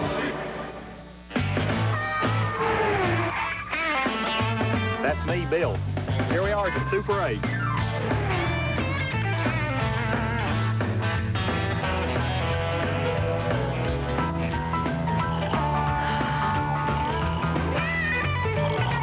Next time I'll get 2 rooms. See you soon. For reservations, call 1-800-800-8000. Super 8 proudly offers the quality and reliability of the AT&T network at most of our locations. Both these men have athlete's foot. But only one used Desinex, the soothing cure. Desinex has a dual-action formula that calms the itching and cools the burning. And Desinex is clinically proven to kill the fungus dead, so your feet feel good while they heal. Got athlete's foot? Get dual-action Desinex, the soothing cure. Lava Soap has been cleaning America's dirtiest hands for over 100 years, and now we're doing it a whole new way. Introducing Lava Liquid, the heavy-duty cleaning power of pumice in a convenient pump. New Lava Liquid, where America's dirtiest hands come clean. To understand our dedication to keeping your car running its best, visit your team of pros at Big A Auto Parts. They'll have you back on the road in no time. Big A, America's parts pros. This week on NASCAR Garage, we'll go behind the scenes and under the hood. We'll pay a visit to top team owner Robert Yates and watch inspectors as they examine the alignment setup of a NASCAR Winston Cup racer. It's an insider's look at the people, the machines, and the tracks that make NASCAR racing the greatest sport in America. NASCAR Garage, this weekend on the leader for motorsports coverage, TNN Motorsports.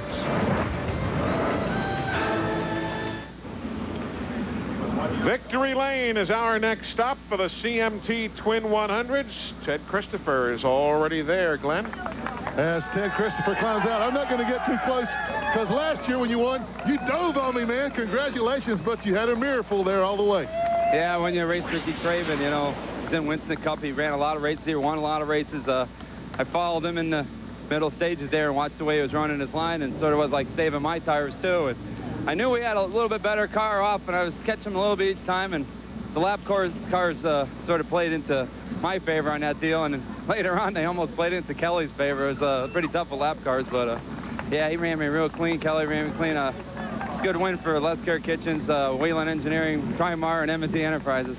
You did well there, Ted. Congratulations. We're going to let you celebrate. You got a little more work to do, the modified race. You want to meet me back here in, say, about an hour? Yes, I'd like to. Thanks. Okay. We'll let him get his job done. Let's go to Matt. Well, Kelly Moore almost ended his winless streak. Kelly, you started second, finished second. It looked like you almost ran out of time. If you had a little more time, could you have gotten him? No, I don't know. Teddy was he was pretty tough, you know, at the end there. We had a good race car. We got a little bit tight at the end there, and the hurt was hurting up off the corner. But, you know, Teddy ran a real good race. You know, my hat's off to him. I'd like to get this Tic Tac Pontiac in Victory Lane, you know, for the people at Tic Tac, Jordan Lumber, and Pennzoil. But it didn't happen today, but we're real happy with a second-place finish. Well, great run for Kelly Moore. Finishing third was Ricky Craven. Ricky, deja vu back to July. You guys came up just a little short there near at the end. Oh, gosh, I used it up. You know, I used it up the first 50 laps, just leading some laps and having fun. And, you know, it was nice. Came here with Budweiser. They've done an awful lot for me. And I put WSIB on the car. They came along with some sport. They insure our airplanes in NASCAR racing. So it was just a day of fun. You know, it beats a round of golf any day. Well, a great run for the pride of New England. It was a super run for Ricky Craven. Now let's take a look at how everything finishes. There you see Mike Stefanik coming home in fourth, and we'll talk about the points in a moment or so. Layton and Doyle, Denny had a good run today. Dale Shaw, 17. Bo Stubby came up from the back. Brett finished 18th. He had a real good run all the way up to 18th. That was a great run for him. Cousin Eric there in 21st. Eric Bodine. Martin Truex with his couple of stops there late in the day, finishing 24th. Dave Dion, you saw down near the end. That's unfortunate for Dion as he comes home in 29th today. And there are the drivers who had to go behind the wall relatively early, including those who were out of the event first on the list. So what does it all mean as far as points are concerned? Well, Mike Stefanik goes from 9 down to 61 up with one race remaining at Lime Rock. Well, I'll tell you, that's going to be an exciting event over there. But I will say, Jerry Marquis runs awfully good on the road courses. It could be a tight battle right to the end. It is not over by any stretch of the imagination. Well, they're lining them up. NASCAR's ground-pounding modifieds. They're on the track in just a moment. Quarter cable belt sanders are used by the world's foremost woodworkers. Our routers are found in fine cabinet shops everywhere. The frame saw is the lightest, most powerful circular saw available, and our cordless drills have power to spare. Fact is, quarter cable builds the perfect tool for any woodworking project. And some projects that hardly involve wood at all. Quarter cable power tools when you're truly passionate about your work. The regal ostrich, plumed patron of the desert. He spins, he turns, he may soon become very, very dizzy. Reminds me of Motel 6. We're turning things around too. All across America, we're renovating rooms at a dizzying pace. But just because we've added a few nice extras, you won't be sticking your neck out when it comes to the price. It's still the best of any national chain. The new Motel 6. We're a whole different bird. Once every millennium, something happens so profound it changes everything. Till now, this was a large, medium, and small pizza. Now, Little Caesars says this is a large, medium, and small. Does this mean everything will get bigger? Or does it simply mean Uncle Ed can come to dinner? Boy, that's a lot of pizza, Uncle Ed! Little Caesars' new big pizzas. They dwarf the competition. Small $5.99, medium $7.99, large $9.99. Bigger. Dick, the creator of Miller Lite advertising, has great news for all football fans. This year, Miller Lite is an official beer sponsor of the NFL. That means that this season will be better than last season. Remember that woman with the huge hair who sat down in front of you while you were trying to watch the game? Well, that's not going to happen this year. Dick says, if you like that, you haven't seen anything yet. Stay tuned. It all started a half-century ago on the dirt tracks of America. Guys climbing behind the wheel of modified coupes originally built in Detroit. The modifieds became NASCAR's first division and throughout the years became one of its most revered and treasured. The NASCAR Modified Tour helped build heroes like Richie Evans. The Rapid Romans exploits were unforgettable in the Orange 61. There was Mr. Modified, Ray Hendrick. Carl Bugsy Stevens. Marvelous Merv Trankler. And, of course, Jeff Bodine. Those gladiators passed the tradition to today's Titans of Thunder. Men like Mike Stefanik, Reggie Ruggiero, and Tony Hirschman. The Ground Pounders continue to bring out fans by the thousands to watch their beloved modifieds. So cinch up the belts tight. The nearly half-century of tradition rolls on next here at the Magic Mile. Welcome back to New Hampshire, race number 19 of 23 for the NASCAR Featherlite Modified Tour, the CMT Twin 100s. On the pole, Tim Connolly. He's won at Watkins Glen this year. He's won here in New Hampshire. He's won at Holland Speedway. He now has a host of poles to his credit, Glenn Jarrett. He's ready to get going. Yeah, Eli, you know, we're going to change his name to TV, Tim. Seems like every time you guys put on a race for national television, you come home in victory lane. I talked to you here last time in New Hampshire, Tim. Can you do it again? Well, this is a nice habit to have there, Glenn. Yeah, we've got a good car. You know, Ross and Purina, Tidy Cat, and Goodyear, and my team have given me a great car. Made me look awful good yesterday. So, big order at hand right now with Mike Stefanik and Jan Leedy and Units, going all those boys back there. I got news for you. They're becoming hard. Got to run smart here, try and keep some tires in the car and go fast. I'd like to say hi to my wife and my three boys, Tommy, John, and Shane at home, and hopefully get one and bring one home here, guys. Okay, best of luck to you, Tim. Now let's go way back in the field, where one of the perennial favorites at New Hampshire here is with Matt Yoakum. Glenn, 2 months ago, Reggie Ruggiero ended a nearly 3-year winless streak with a victory at his home track, Riverside Park. Today, he hopes to end a winless streak here at New Hampshire dating back to 1994, but he's starting back in 37th. Reggie, what happened in qualifying? Probably a little bit of driver error yesterday. Got up in the loose stuff in the first lap. They only gave you one lap yesterday, and that messed up my whole time trial lap. Ended up taking a provisional to start here today. Gulf Oil Pontiac was running real well this morning in practice. We usually start up front. Today, we'll just have to put a show on from the back. What can I tell you? Well, he knows how to put a show on here at New Hampshire. He's the all-time win leader. He has 13 top 5 finishes here, teaming with Mario Fiore. They do together know how this modified tour works. When we come back, you'll look at the starting lineup and then the green flag from Billy Ryder. We're going racing in just a moment. The CMT 300 Sunday on TNN Motorsports.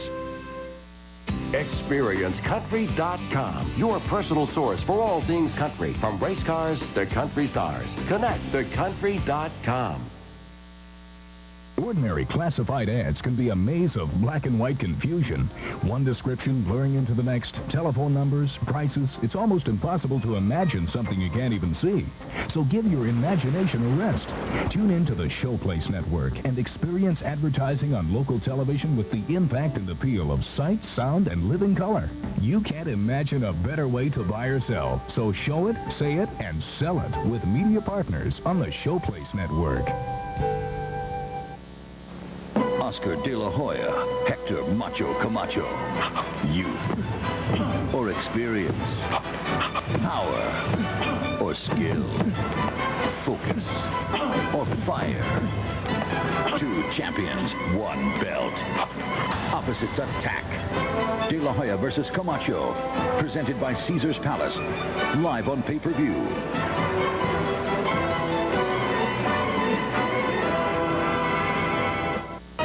Welcome back to New Hampshire. The NASCAR Featherlite Modified Tour is set to go racing.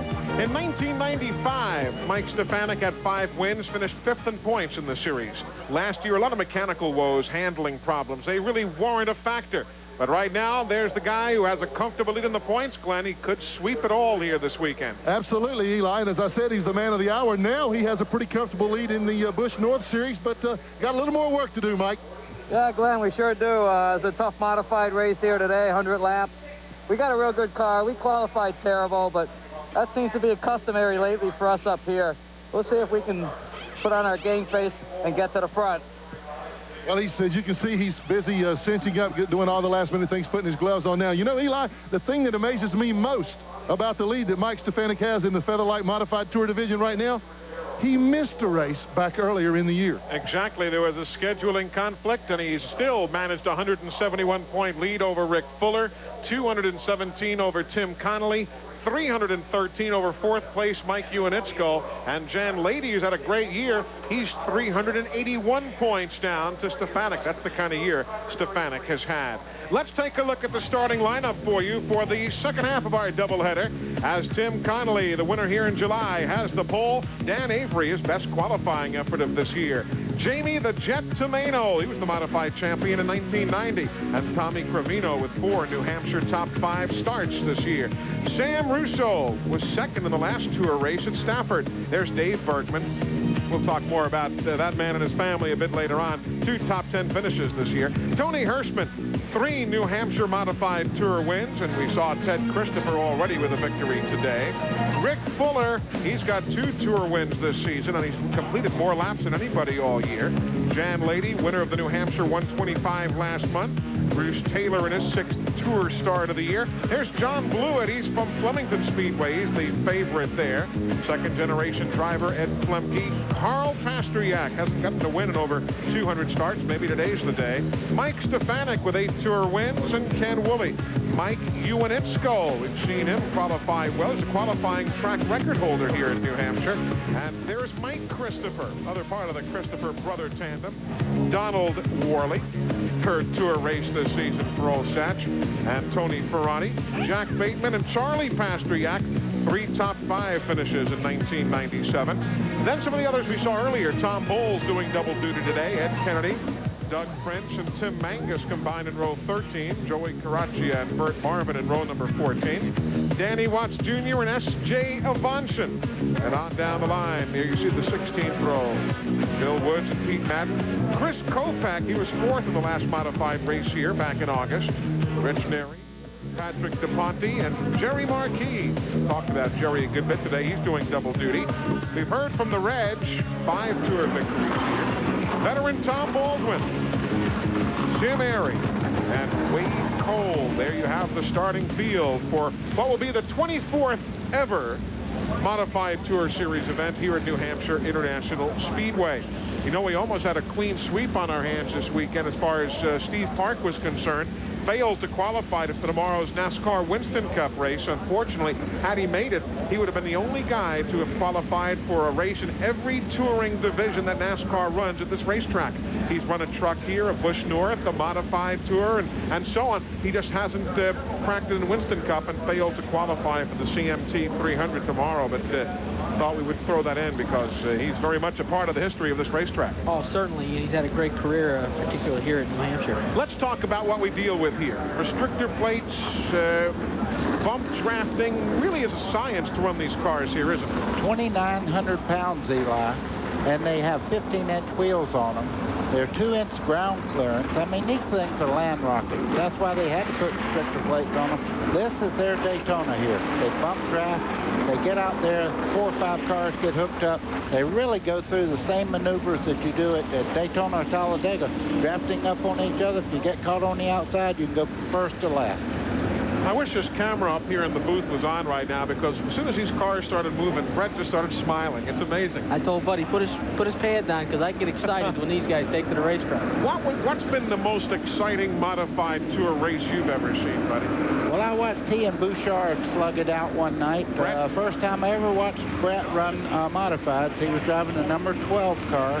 And these guys, Kenny Bouchard and he, went at it. And The lead must have changed in a 40-lap race. It must have changed 39 times. Really? It was a great race, and I went over and introduced myself to Brett because I was so taken by how hard these guys went at it from the time the green flag fell till the checker came out. You see the field getting the 1 to go signal. A lot of clouds there you see rolling in over Billy Ryder's head. What's it feeling like? Getting cooler, Glenn? Yeah, Eli, it's noticeably cooler down here right now than it was during the Busch North race. In fact, I would say probably 5, 6, 7, 8 degrees cooler. Should make the racetrack a little quicker. Some thunderstorms called for later on this afternoon, but I don't believe they're expected to get here until after this thing is over. If it can hold off for about 10 minutes as fast as these guys run, it can rain, then we'll be all right. You know, you want to talk, let's talk about speed here for a second before we go racing. Take a look at those qualifying records here at New Hampshire International Speedway. The Mod Squad quicker than the lot. Oh, absolutely. You know, these cars are, as Buddy said, so light. They go through the corner so darn quick.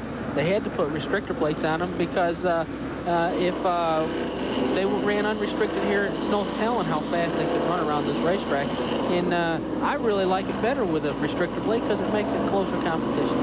Riding with Ed Kennedy, the Texas native, will have onboard cameras, as will Tim Connolly from Endicott, New York.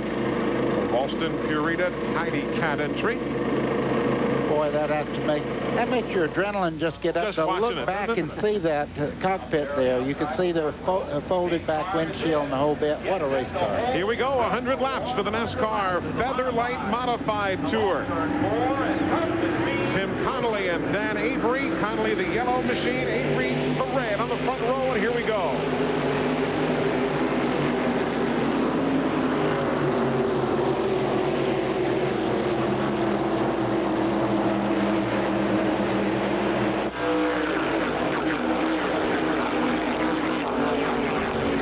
You saw go spinning through the picture, but everybody rights themselves and continue away.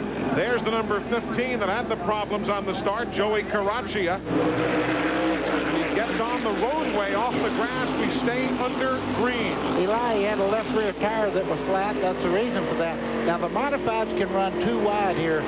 There's not a real preferred line here. You see them running right around the bottom, but they can go through the corners at full speed too wide. Jamie Tomato's got a problem. He pulled right out of line. It looks like he lost power. Jamie the Jet there in the 99. Problems for him. A super qualifying effort. What a tough break. Now another spinning car. That's the number 1 machine. And this time, Tim Mangus may well bring out the caution. Let's see.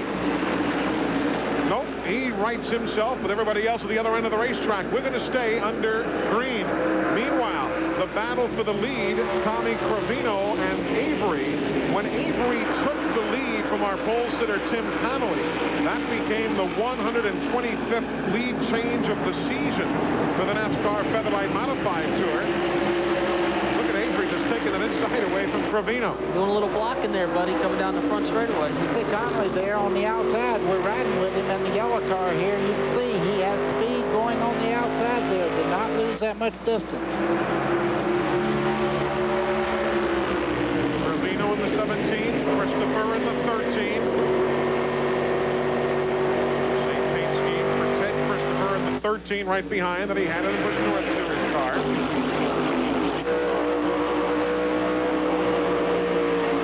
They're starting to go 2 by 2 now. This thing's really heating up. On the outside, just behind this group that we're riding with right here, Jan Leedy has made a tremendous move there in the 25 car. We know if he ever gets up front, he's going to be a factor. Boy, Avery's doing everything he can to hold Cravino off. Cravino gets off the corner so much stronger than Avery, and he's just blocking him down the front straightaway, leaving the outside open for Connolly. Yeah, Connolly's in that yellow machine. Everybody, Fuller closing in now. Rick Fuller trying to be part of the mix. We're riding with Connolly. You can see those Nerf bars come into play there. That's their side on the car. You can see the metal bars that run the length of the side of the car there. That keeps them from wheel hopping. Connolly got down to the inside and got underneath Cravino. Now Cravino's pinned down that outside lane. And here comes Christopher. You might have seen the pack go by a slower machine. That was Jamie Tomino coming back on the racetrack. We'll get an update shortly from the pit lane. The 05 John Blewett, he's running in 5th spot now. working inside of the 17 machine of Ravino. And again with Connolly. Eli, seeing coming up there, that's the draft. You can see Christopher in the 13 there just motoring right on by. It looks like a race at Daytona. They just move up there, get in the draft, and go right on by. So as Christopher makes that move around the Connolly car, he'll take over the top spot with Avery having gotten shuffled back now to 4th. Eddie Christopher, he wants them to get that doubleheader. He really does. He's trying awful hard. We've seen Mike Stefanik do some sweeping here in 2 races on the same day at New Hampshire. Christopher trying to do the same. Connolly is 2nd, Fuller 3rd, Avery is 4th, Blewett is 5th. Ravino is now running in 6th. Early under cloudy skies here in New Hampshire. BGNN Motorsports live coverage of the CMT Twin 100s from New Hampshire International Speedway is being brought to you by the more than 1,725 AutoZone stores across America. AutoZone, the best parts in auto parts. There's no track in the world that's tougher on brakes than the one in Martinsville, Virginia. And when drivers take the green flag here, they all have one thing in common, the same brand of brakes. Because without them, you can't come down this straightaway at 120 miles an hour and still make it through the turn. So which brand do the top drivers use to get them through 500 laps at Martinsville? Performance Friction Carbon Metallic. And we stock them at AutoZone. Your engine. Want to get close to the action? No, closer to the action. No, we mean really close to the action. Now's your chance to get up close and personal with live Winston Cup racing at the Duraloop 500, presented by Kmart. Just stop by any Kmart store and look for the Duraloop display and enter to win. And while you're at it, check out the great value on the Duraloop oil change kit on sale at all Kmart stores.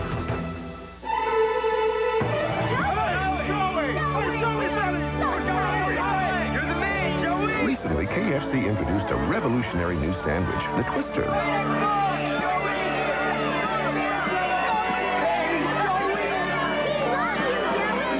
It's like a meal all wrapped up and ready to go. No wonder the only thing more popular is the guy who makes them. Now get a Bacon Ranch Twister with wedges in this month's $2.99 to-go meal. That's me, Bill. Here we are at the Super 8.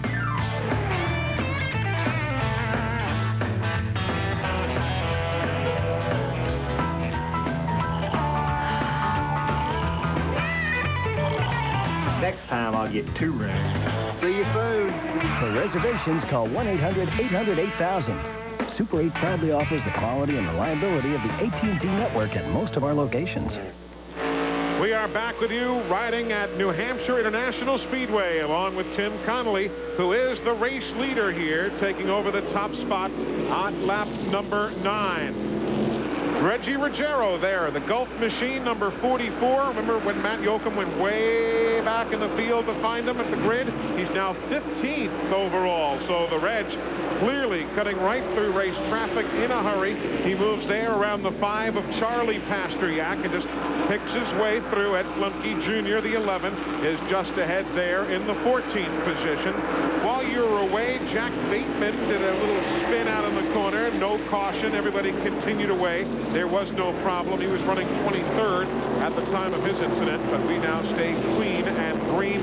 Bateman, after the spin, takes up in 37th position. Boy, Reggie's just catching them and picking them off. His car is really working strong. That'll work for a while, but the higher up the ladder he goes, the harder it is to climb. And believe you me, as he goes on up and gets with the cars that are up front right now, it's going to get tougher. Mike Christopher there in the 77. He'll be the next one to pass. This is the longest he's had to work on somebody right here. Yeah. The 2 laps. Well, kind of like Buddy said.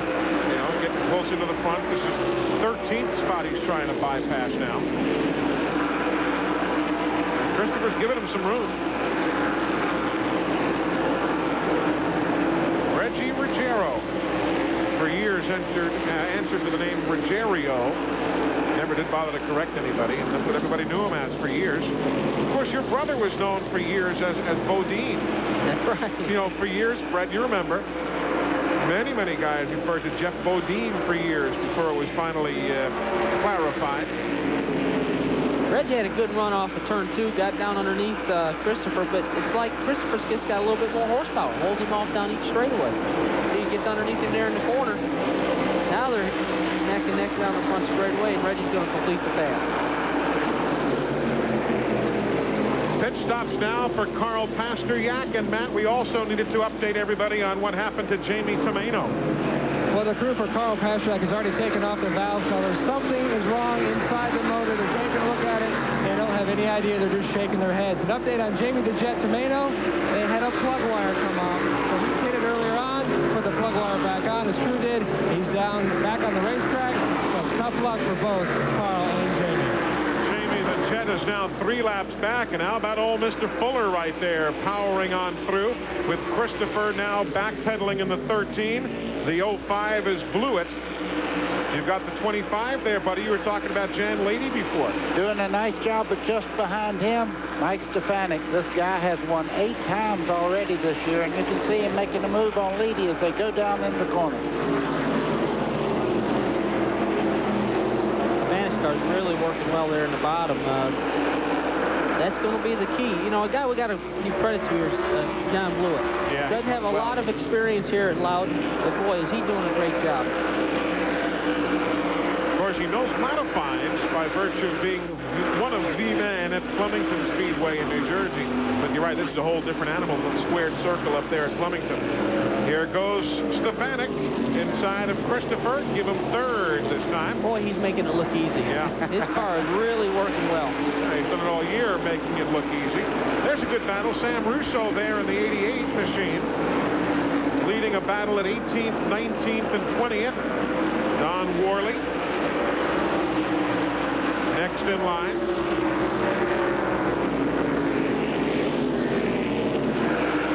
Just minding their time. That's 19th, 20th, 21st. Bruce Taylor going through there. And the 30 there being bypassed as Donald Worley, Rocky Mount, Virginia. Such great racing families in the Featherlite Modified Tour. This battle heating up again. Christopher and Lady. Now, Christopher jumped out in front right there and took over the lead without much trouble. We have a caution on the Speedway.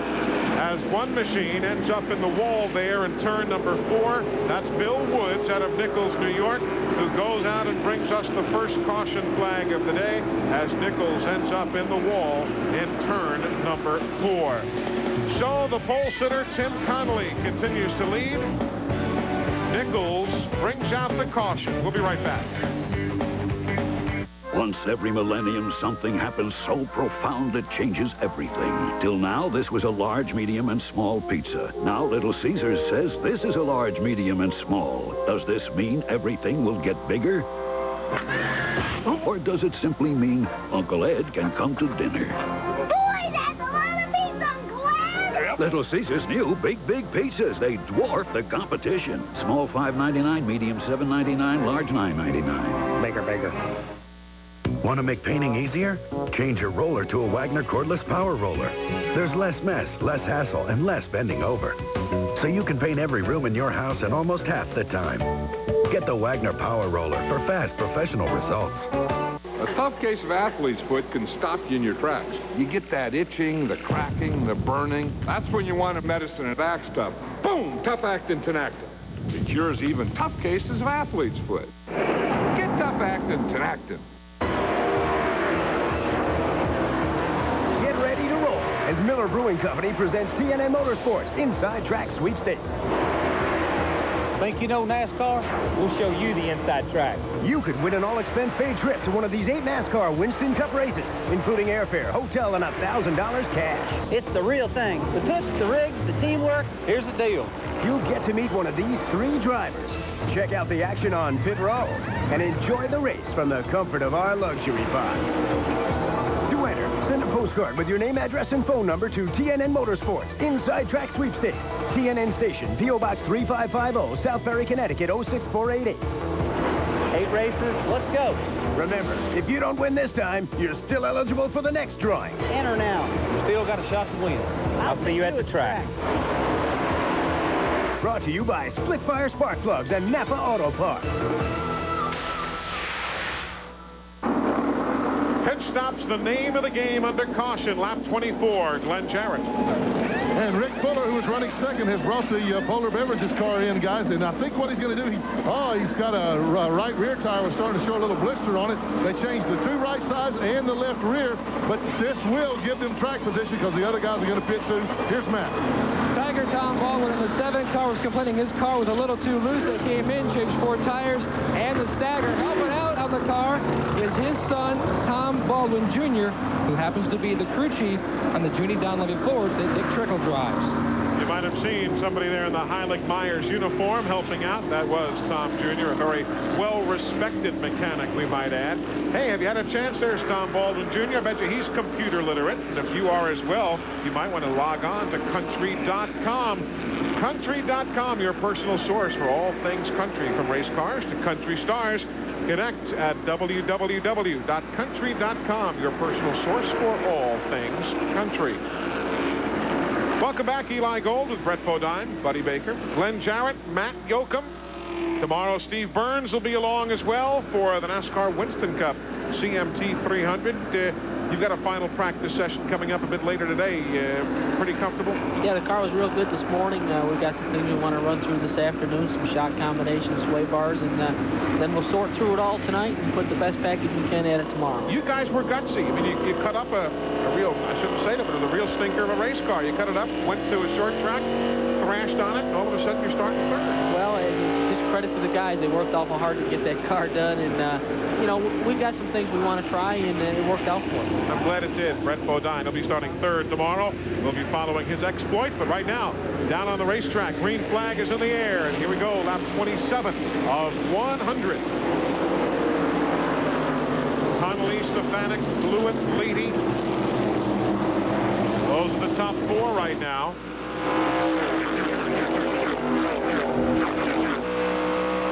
Stefanik is glued to the back bumper of his That's called bump drafting. You can watch them down the straightaways. Stefanik was right up under the 4 there of Connolly. They were bump drafting down through there. What that does, the second car just kind of pushes the front car along. Now he tries to take the lead. Trying to power to the inside.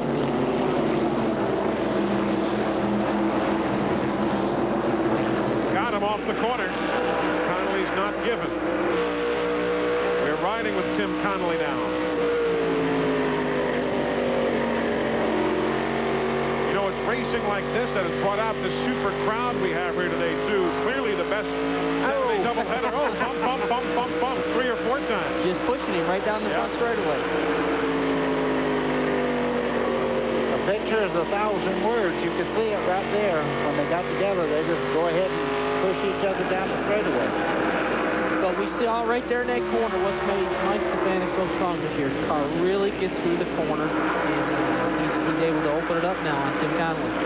125 miles an hour plus that last lap around the magic mile. So Connolly led from lap 9 through 27. Stefanik takes over at lap number 28. Blewett there in the 05. Lady right behind him, that day glow orange and white 25. Mike Uinitsko, who is also testing the waters now in the NASCAR Craftsman Truck Series. The team crew chief by Ricky Jazambek. And there's old Reggie, the Reg, 7th now. And Matt, were you trying to convince us that Reggie was telling somebody he's down on power? Well, that's what Reggie was telling Mario Fiore and the guys on the radio, so you see that it's a little bit down on power. But he also says there's a little bit of fluid on his windshield. He thinks it's sprinkling down in turn 4. You saw a lot of top teams pit under that last caution. The Reg is going to wait till any caution after lap 40. And from that point on, he said you should have good enough tires to go the distance. Well, they're at lap 30 right now. Oh, trouble on the main straightaway as a spinner comes off the corner. Bert Marvin out of Colchester, Connecticut. puts the brakes on. We stay under green. We've seen about 3 or 4 spins today from different drivers, but we have not had the caution come out in those instances, as Bert Marvin is in 21st position, and we stay under green. We saw the first part of our pit strategy play out. A half a dozen guys that were running in the front pack pitted early. Now they're going to ride around here and just kind of keep the tires on the car, wait for that next yellow, and then everybody ahead of going to hit pit road. They're going to find themselves back at the front of the pack. The rest of that field's going to have to come back up and pass them again. So it looks like track position is the key of why they wanted to pit early. Short pitting will work, and there's what happened on that spin by Bert Marvin. Eli, he did all that by himself. He just got the throttle too hard coming off the corner and just turned right around. He was very lucky that nobody was very close to him. Mike Stefanik, Tim Connolly, first and second. Curious, our other front row starter, Dan Avery, he is backslid to 10th now. Haven't mentioned much about a good run. I was going to mention about number 14 right there, who is being challenged. That's Ken Woolley, who is out of New Jersey. The Reds just caught him. Reggie Ruggiero, we hadn't talked much about Ken, and he was doing a solid job. But all of a sudden, he is now in peril of being bypassed by Reggie Ruggiero. Up front, Mike Stefanik, still showing the way by that margin over the yellow machine of Connolly. John Blewett is third, and there's an ominous-looking cloud right over top New Hampshire International Speedway. Both these men have athlete's foot. But only one used Desinex, the soothing cure. Desinex has a dual-action formula that calms the itching and cools the burning. And Desinex is clinically proven to kill the fungus dead, so your feet feel good while they heal. Got athlete's foot? Get dual-action Desinex, the soothing cure. Troy Aikman is back to pass. He's looking, and ooh, Aikman's down. He had a man wide open. What was this guy thinking? Brute, it's all part of the game. All right, guys, same play. If it's good enough to go on our hood, imagine what it can do under yours. Big A, America's Parts Pros. Line 'em up. Turn on the power. Rev up the excitement. Shift into high gear. And take no prisoners. The American Speed Association, celebrating 30 years. It's the AC Delco Challenge Series Pontiac Excitement 300. Live from Hawkeye Down Speedway. Friday night, 8 Eastern, 5 Pacific on the leader, TNN Motorsports. Brought to you by Gladiator and Universal Luxury Vans, the official vans of tracks, teams, and drivers throughout the NASCAR world. Call 1-800-445-2825 for a dealer near you. Pit stops now, the name of the game at lap number 37. Bert Marvin spinning off turn 2 this time, bringing out the second caution flag of the afternoon. There's the problem that Marvin had, and he will now come on around to the attention of his crew on the pit lane. So now most others who didn't stop earlier are stopping here, including Jan Lady right there in at lap number 37. Matt Yoakum's got a good eye on it. Well, both Jan Lady and the 5 car of Charlie Pasternak are in. It's a 4-tire stop for Pasternak and a 4-tire stop for Lady. And there also appears to be Eddie Flumpke Jr. could be coming down pit road shortly.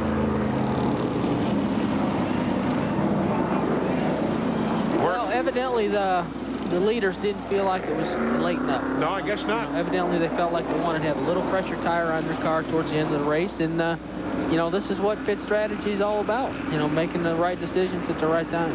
Jack Bateman there, the 47. He'll be coming in, but the race leader's staying out. Hey, have you heard what the critics are saying about TNN Motorsports' new video game, Hardcore 4x4? They're saying if you're a racer and you like games, you need to check out TNN Motorsports Hardcore 4x4 for the Sony PlayStation and the Sega Saturn system. It is in stores now, so check it out. The game is really very authentic. so real you'll have to scrape the mud off your TV screen. Check it out, the Hardcore 4x4. You can also get information online at www.country.com. Yeah, it's coming up again, cruise time. The NASCAR Family Cruise, Winston Cup Racing Wives Auxiliary, and a host of drivers and sports personalities. Here's the number to call. Brett, you and the family. We had a great family and I time. are there last year. Had a great time. That was a great cruise. Can't wait to go back. Key West, Florida this year. Cozumel, Mexico. Brand new itinerary. Check it out. Call that number toll free. 888-491-4950. Money's to benefit the Winston Cup Racing Wives Auxiliary. Ed Flemke Jr. on the pit lane there, number 11, Matt. Eli, Ed Flemke Jr. was complaining his car was a little bit loose, so they came in, took the caution to take advantage of trying to tighten him up a little bit with Stagger. An update on his business partner, Reggie Ruggiero. They were going to try to come in if the leaders pitted. They put the signboard out, but the leaders did not come in, so the Reg decided to hold on to the 5th position. Right now, they're telling the field to double up. Billy Ryder atop the flag stand is giving them the flags right there, not halfway, but he's telling them to double up because there is some rain falling right now. And instead of going single file and keeping one groove dry, they'll double up and try and keep 2 grooves dry. Meanwhile, Glenn Jarrett, I am told in my ear, has found a friend on pit road. Oh, my. Don't they make a lovely couple? What the deal is, guys, I can't bear to get wet. Hey, they're moving my bear. What are you doing here? Hey, what are you doing here? This is the polar beverage bear, and I'm trying to get this guy to keep me dry, and I'm going to smack Nelson over here for moving him around here. No, it's raining pretty hard right now, guys, so they're telling them to double up on the racetrack to try to help keep the thing dry. But that ominous cloud you talked about, Eli, it's doing its job right now. Of course, the operative question on that last shot of Glenn Jarrett and his buddy there was, who has the more hot air in them? I've been talking to him, Eli. That's where he got all the hot air from. It came directly from, I inflated this bear. Yeah. 40 laps are on the board of the 100. It is raining. They're going to keep the teams out there for a while to see if they can stay ahead of Mother Nature. We're still 10 laps shy of halfway. Let us lift our eyes toward the challenges that await us in the next century. They shape what we say and what we feel. They teach and inspire us. They rise to power and fall from grace. They are who we see when we look in the mirror. Our idols. Our teams. And now they've got their own network. CBS Eye on People. Available on cable and satellite. They call me the Intimidator. When I'm cooking, I'm unbeatable.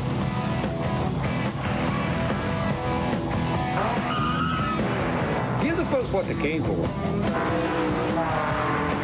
Give them their money's worth.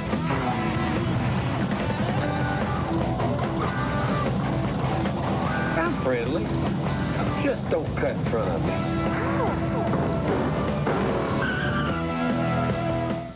This week on NASCAR Garage, come with us as we pay a visit to top team owner Robert Yates and see another step in the building of a race car.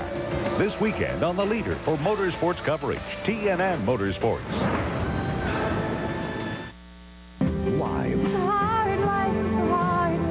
Nancy Griffith of the Blue Moon Orchestra featuring the Crickets. 2 nights, September 17th and 18th at the Flynn Theater. Tickets are on sale now at the Flynn box office and their outlets are charged by phone. Call 802-863-5966 or 86 Flynn. Nancy Griffith, brought to you by The Point. Produced by All Points Booking and Metropolitan Entertainment Group. Brock, now that we got this new Empire heater, we don't have to go out to the wood pile anymore. Got it at Stevens Gas, I did. Old Rock and me, we just sit in comfort and enjoy it. No need to get up and stoke the fire. No, sir. Empire's a safe way to heat. Right heat. Right where you need it. That's what they say. Get total comfort for a fraction of the cost of electric heat. Get your affordable Empire gas heater at Stevens Gas in Essex Junction. Race fans, you make the call. New LCI residential long-distance customers receive 30 minutes of free domestic calling and the World Card Plus calling card featuring participating NASCAR drivers. Don't delay. Call now. 1-888-TEAM-LCI. Well, sorry to report, but the red flag is out now as the rain intensifies just a bit here at the New Hampshire International Speedway. That'll give you a better idea as you see one of the local federally protected marshlands in the area here. And there is the even rain on the scoreboard. That's what they are showing the fans here. But we are under a rain situation. And, of course, Brett Bodine, this not only impacts these fellas who have still 8 laps to go to halfway and 58 to finish the race, but I know you and the other Winston Cup drivers are hoping for that final practice session here this afternoon. Oh, absolutely. You know, we've put in our race engine now and want to get out there and get some laps on it, get it worked in, and, of course, make those final adjustments to the chassis. Doesn't look particularly bad, and actually there's some sun beginning to show through. That's what I was just fixing to point out. The sun has reappeared on the front straightaway here, even though it is still just drizzling lightly, but looks like we might get this thing back underway pretty quick. The pavement's already hot, so it'll dry fast.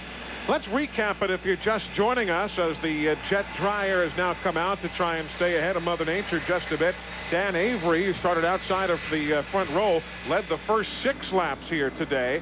Ted Christopher led laps 7 and 8 after winning the Busch North Series event. Then Tim Connolly from laps 9 through 27, and Mike Stefanik took the lead at lap number 28. We're now at lap number 42. You got a good view there of the blue sky off towards Laconia, New Hampshire. That is out behind turn 4 and so on. So not being a betting man, but I would guess we'll be back to racing here before too much longer. You not being a betting man? All right, let's. The second I said it, I knew I had sat at many of blackjack table together in Las Vegas. We sure, but that's strictly for medicinal purposes. Okay. Yeah. Let's take a look at how your favorites are running and see Mike Uinich go there. John Blewett, we talked about him from Flemington doing so well. Good run there for the number 14, Ken Woolley Jr. doing himself well. Jerry Marquis, Sam Russo. Good run for the number 1 machine. Tim Mangus started in 26th. He's now in 10th. Ted Christopher, he's slid back a little bit here to 11th. I think they're struggling a little bit with the handling. Tony Hirschman's had a tough year this year. You know, after that team won the championship and everything, and just haven't been able to get it together this season. Of course, there hasn't. When you have someone as dominant as Mike Stefanik, it's hard to say that you've had a good year considering he is the benchmark. Hirschman had a couple of seconds and a 5th. He's had many 20th and 30th place finishes, and that's been the bugaboo for that team this year, Glenn. Oh, absolutely, Eli. You know, I've been checking with a couple of the guys on pit road about pit strategy. I asked Mike Stefanik's guys if they had planned on stopping, and they said, yeah, if we'd have known this was going to happen, we'd stop now. Same thing from Tim Connolly's crew. Before this thing was red flagged, right when the caution first came out, their guys were scurrying around, getting ready to pit Tim. Then all at once they decided not to come in. So a lot of second guessing going on right now. Some guys that didn't pit wishing that they had. So, you know, we're going to have to wait and see. They're going to need another caution now. They feel like that even if they don't get to pit, if this thing would go green the rest of the way, that they may have enough track position on these other guys to hold them off, but only time will tell. And we should establish, although it is elementary to some of you watching, there are always new viewers checking in. Remember that under a red flag condition, even though they're on pit road, you might say, well, go ahead and work on them. You can't do that. You can dry the windshield, you can cover the car. That is the extent. Whenever the red flag is out in any NASCAR touring series, all work must stop. And that is what we've had here, 4 minutes and 27 seconds of a red flag condition thus far. Talking about that pit strategy, it looks like Rick Fuller is in the best position right now. He was one of the cars that pitted early. He's all the way back up to 14th. So virtually, you got to consider him the leader of the race after everybody pits. Right, because Stefanik hasn't yet made a stop. Fuller is 171 points down to Stefanik, but he is second in the points. So very much a part of his strategy. And there's old Reggie Ruggiero, who has come all the way up to 5th spot after starting back in the field. But again, pit stop still having to unfold for many of the top teams. Red flag continues. There's some blue sky, but also some raindrops still falling as well. So we're going to hang right here. Don't you go away. We're coming right back. Both these men have athlete's foot. But only one used Desinex, the soothing cure. Desinex has a dual-action formula that calms the itching and cools the burning. And Desinex is clinically proven to kill the fungus dead. So your feet feel good while they heal. Got athlete's foot? Get dual-action Desinex, the soothing cure.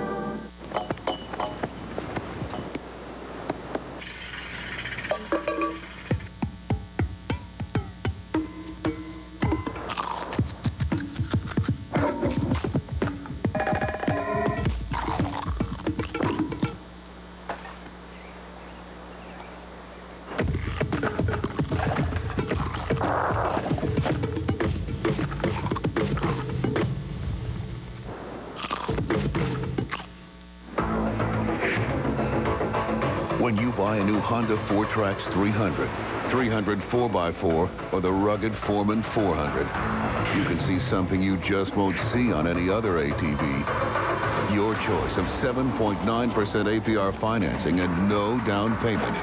Or a pair of incredible German precision optic Steiner binoculars.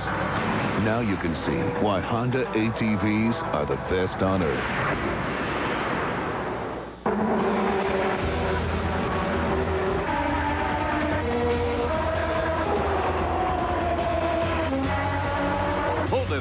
You know you can't use Duraloop fuel treatment in your Indy car. It's an unfair advantage.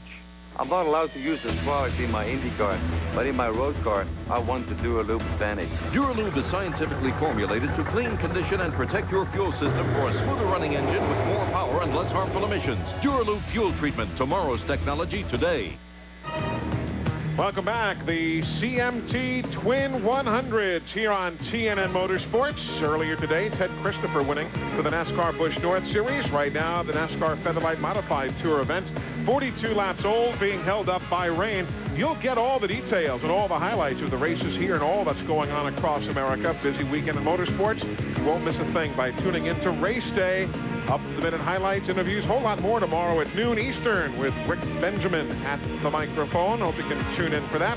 And, of course, we'll be along tomorrow as well. We'll check in during race day. And then the NASCAR Winston Cup teams here in New Hampshire, the CMT 300 tomorrow at 12:30 p.m. Eastern Time. Kenny Schrader on the Busch pole. Same scenario we enjoyed here in July. Schrader was on the pole there. And they tried a few different things in July, Buddy Baker, and Kenny said it just wasn't the way to go. He and Andy Petrie, the team owner and crew chief, have reworked things, and Kenny said we might just have it nailed for tomorrow. You never know, but a lot of enthusiasm and excitement from that team going in. They're only going to get better, and right now they do have a race to look back on together and say, okay, let's improve this, improve that. The racetrack is basically the same, so I look for them to be real strong. So that'll all be coming up tomorrow at 12:30 Eastern Time right here on TNN Motorsports. In the background, the jet dryer still making its lap around the Speedway. Everybody's in the waiting mood. Fans are doing the wave. Sun is out, but it's also raining just a bit. A little sun shower, as they say. Glenn, how bad's it coming down, or has it stopped pretty much? It's slacking off, Eli, and I was looking at that wave. It looks more like a ripple to me. It's not much of a wave. Brett, you talked about that Rick Fuller was in the driver's seat right now as far as the cars that had pitted. He moved up to 14th. This is the reason that he pitted as early as he did. This is the right rear tire off the car. You can see a little blister has formed right around the outside edge of the tire. I talked to his guys. They said that they saw this, like I told you earlier, they saw this back in August when they were here. Just now, while the car's a red flag, I sneaked out on the pit road, if you can imagine somebody like me sneaking out, undetected by NASCAR, and looked at the right rear tire on Fuller's car. The one on the car right now is fine. He's okay. They feel like their chances are real good. Just like you said, Brett, they may be in the driver's seat because all 13 of those guys in front of him feel like they've got to pit, take on new tires. Well, that's exactly right, Glenn. But, you know, one other thing that might have played into his favor, he put one more heat cycle on his tire. He got them hot. Now they've sat there and cooled down again. that hardens the rubber up just a little bit. Maybe he won't have that blister problem here in the second half of the race. Of course, we're still, you never know, but we're still 58 laps from the finish, and he had that little problem develop in 23 laps when he had to come in. So a lot of guessing, and we won't know until the day unfolds. Reggie Ruggiero is in 5th spot, and Matt, you talked to him earlier today by going to the way back. Now you can find him near the front. He's up to 5th, Eli. You're looking at the right rear off of the Reggie's car. You see a slight blister. Reggie, you made it from 37th all the way to 5th. You put on a heck of a show so far. Can you end it with a victory? The Gulf Pontiac is real fast today. You know, I've been trying to be careful to get to the front. Now I'm with all the regular tour veterans, and we can put on a good race. We're going to end up pitting here pretty soon, probably on the next caution. So, you know, if we can get into pits and beat these guys out, then I don't have to pass them. And, you know, I wanted to be up front. Took 35 laps, a little longer than I thought, but we're here to stay. Well, he's got it up front. They're hoping to pit the next caution flag. Let's go to Glenn Jarrett.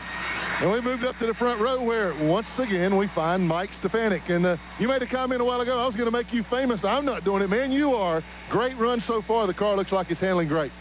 Yeah, the car is really running strong. The Goodyear tires seem to be have an edge on Brand X. I got to say hi to my kids back home. I haven't said that this weekend, so I know they're watching, and everybody back home. Car's running really well. I don't like running around here driving the track, though, while them guys just got their new tires. I don't think that's the hot setup, so we're going to have to figure out what we got to do here pretty quick. Hopefully the sun will dry the track, and we'll go right back to a green flag situation. Probably come in, you know, lap 60 or 70, maybe.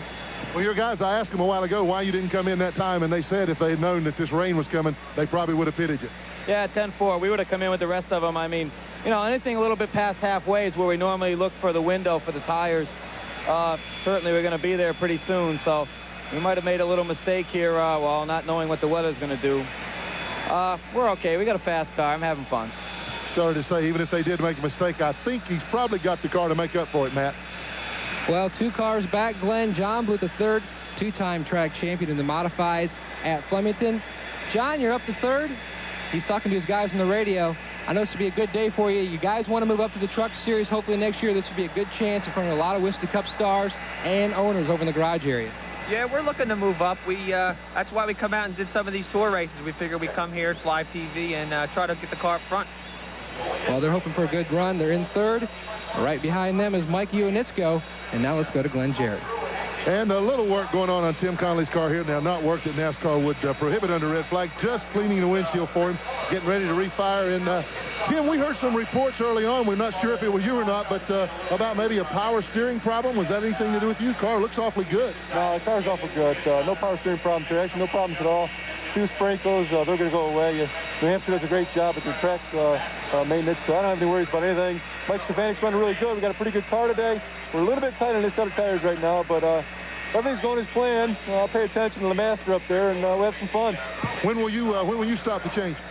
Well, you got to wonder if we made a mistake already or not.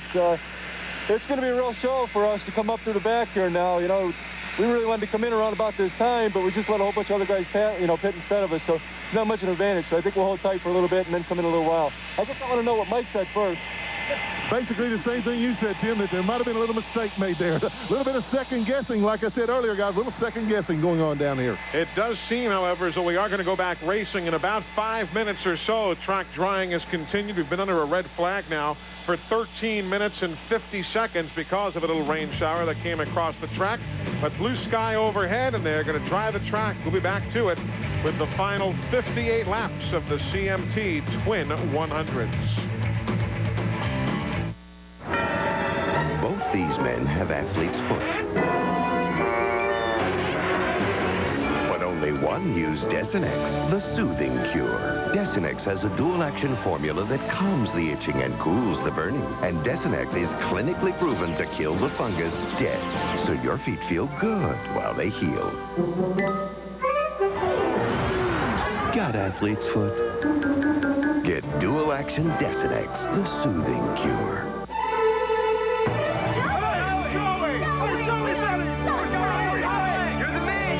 Recently, KFC introduced a revolutionary new sandwich, the Twister.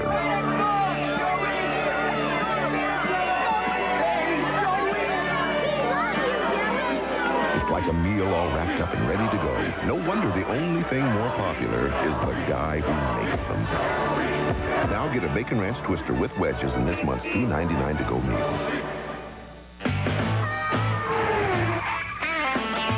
That's me, Bill. Here we are at the Super 8.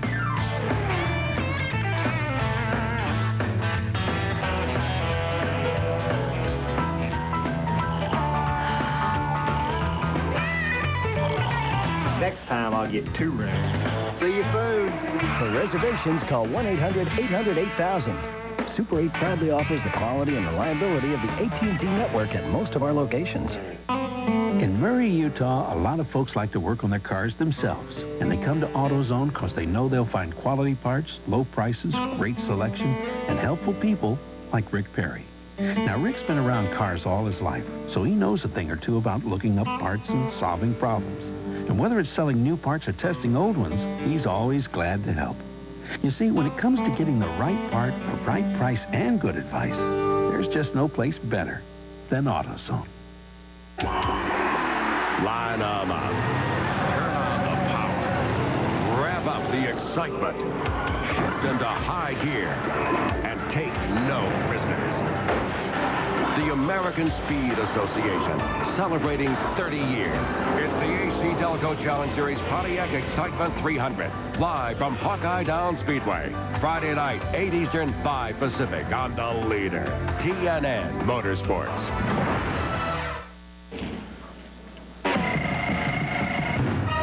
In Loudon, New Hampshire, earlier today, Kelly Moore, lap number 4, grabs the lead in the Busch North Series race from Ricky Craven. Lap 75, Rick Fuller spins, brought out the 3rd caution of the day, setting up Ted Christopher's win, his 2nd of 1997. All of that was earlier today. Now the second half of the CMT Twin 100s. The NASCAR Featherlite Modified Tour engines have just roared back to life. A red flag period of 16 minutes and 34 seconds. A very brief rain shower. And that is how the field is going to be going back to green. Again, a lot of those teams have yet to make their pit stop while others have. So pit strategy very much a storyline as we'll work the final 58 of the 100 laps here at New Hampshire International Speedway. I'm Eli Gold with Buddy Baker, Brett Bodine, Glenn Jarrett, and Matt Yoakum, the entire TNN crew on hand. We are so happy you're with us. And don't forget tomorrow, our coverage of the CMT 300 for the NASCAR Winston Cup teams. Of course, tomorrow, a busy motorsports day. If you like the straight liners, check it out tomorrow. 300-mile-an-hour action. The NHRA drivers on the button at Maple Grove Raceway in Reading, Pennsylvania. The Pioneer Keystone Nationals live tomorrow at 4:30 Eastern Time here on TNN Motorsports. And, of course, later today, if you want the most complete look into the world of NASCAR racing, you need to go inside NASCAR with Ned Jarrett this afternoon, 5 o'clock Eastern, right here on TNN Motorsports. Well, the field beginning to roll now as we get set to go back to work. Again, this rain delay putting a halt on things. Track now bone dry. The sun is back out, and we also saw the jet dryer helping get this track back to readiness. Well, who made the good call, Brett? What do you think? And who's made the mistake? Well, I really feel like some of the guys that pitted early are really going to be the ones to contend with here at the end. Rick Fuller and Art Berry in the Polar Beverage car. They're the ones in the catbird seat. They're going to take the advantage when all these guys hit pit road and find themselves in the What about Mario Fiore and the bunch, Matt? Reggie Ruggiero's team in 5th. What are they saying? It's going to be monkey see, monkey do, Eli. The Reg and Mario have talked. If Mike Stefanik comes down pit road, they will come with him. If not, and they're still thinking about it, they still may come, but they want to see what Mike Stefanik does first. Oh, it is indeed follow the leader, and Stefanik is indeed the leader over Tim Connolly and John Blewett the third, Mike Ewanitsko, and then that man, Reggie Ruggiero. 43 laps on the board as the laps are counting again, riding with Tim Connolly, who was our Busch pole sitter, led lap 9 through 27. That's great technology on those cars, isn't it? He must have a bed spring in that left front there. That thing moved about 4 inches in the center part of the corner. Look how soft that suspension is on the left front there. Well, you see him weaving back and forth, trying to get a little more heat back into the tires. They've cooled off since the red flag has come out, and of course clean off the little marbles that are on the tires, so they got clean surface to work with when they get back to the green. Glenn, you ever have a chance to drive a modified or even one of the Southern NASCAR modifieds? No, Eli, there was nobody ever that crazy to put me in something that fast. No way. I saw Brother Dale drive one at Martinsville one time. Yeah, he drove one of Jimmy Spencer's cars up at Martinsville one time, and man, it added so much gray hair to his head. I said, I don't want to try that. I got a question real quick, Brett. You were talking about that Rick Fuller may be, we see 39 car has come on pit road. Fuller may be in the catbird seat right now, but my question is this. If he pitted on around lap 21 and the other guys come in around lap 55 or 60, if they get the caution, will the good not be gone out of their tires, and those fresher tires, will that not make up the advantage that Fuller gains on track position? That is definitely the $65 question, because I'm sure that they feel like that they can get the tire wear if they pitted that early. What you saw with the blister tires wasn't tire wear causing the problem. It was the excessive heat causing the tire to blister. So hopefully they may have made some chassis adjustments to take it a little easier on that right rear tire. We will all find out together. We're at lap 44 of 100. You know, you heard them talk about the X tire and this and that. They do have a tire war in this division right here. There's Hoosier and Goodyear competing in this race. Indeed. That is an ongoing battle where the tire wars aren't necessarily in other series. They are here. Green flag is in the air. Oh, and Mike Stefanik got a terrible restart. Connolly was able to jump outside and get the lead back away from him. But for the second. Stefanik battled back in that outside lane. Wow, look at him. Get the forward bite off the corner down the back straightaway and just motor right back into the lead there. Connolly didn't get off that corner at all. So Stefanik in front, Connolly second. Blewett is that first red car. Unitsko is the second red car.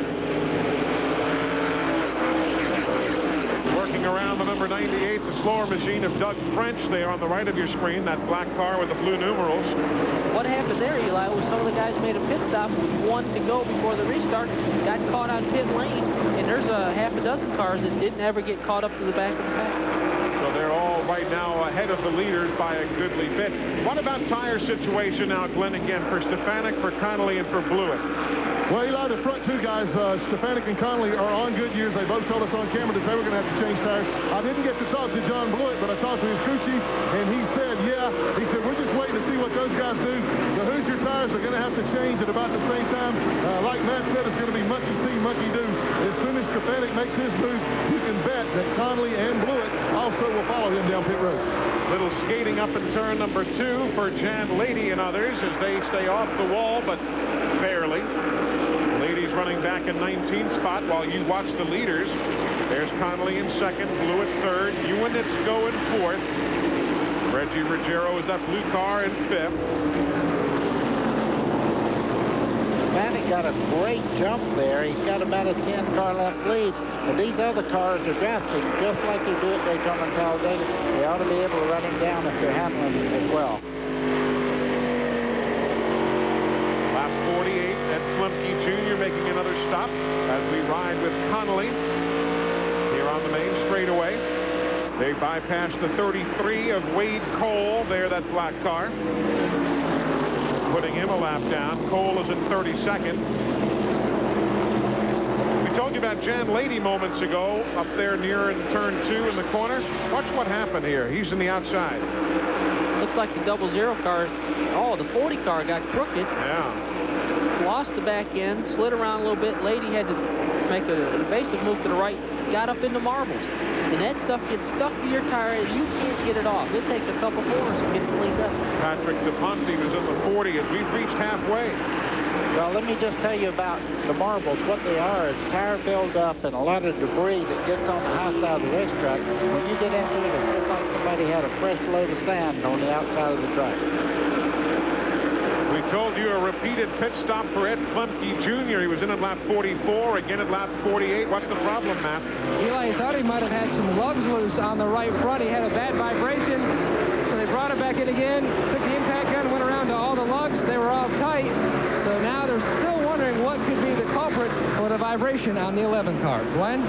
Well, Matt, to talk about what Buddy and Brett were talking about there, that tire buildup, this is exactly what happens. This is the right front tire that came off of Rick Fuller's car when he pitted. You can see all the rubber that it picked up there when he slowed down to come down pit road.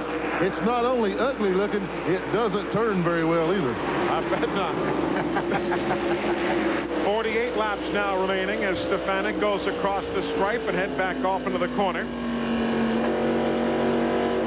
Ed Kennedy giving us the ride around the Speedway in the 0.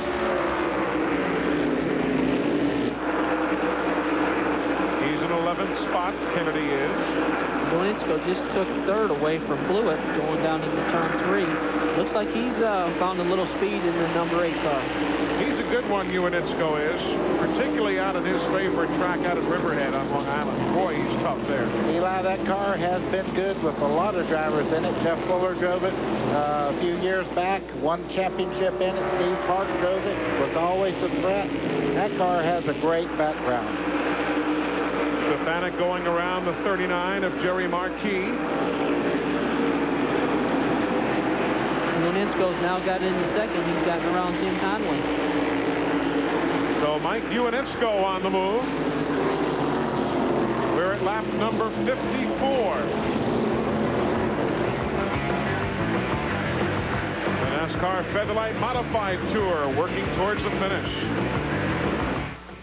Once every millennium, something happens so profound it changes everything. Till now, this was a large, medium, and small pizza. Now, Little Caesars says this is a large, medium, and small. Does this mean everything will get bigger?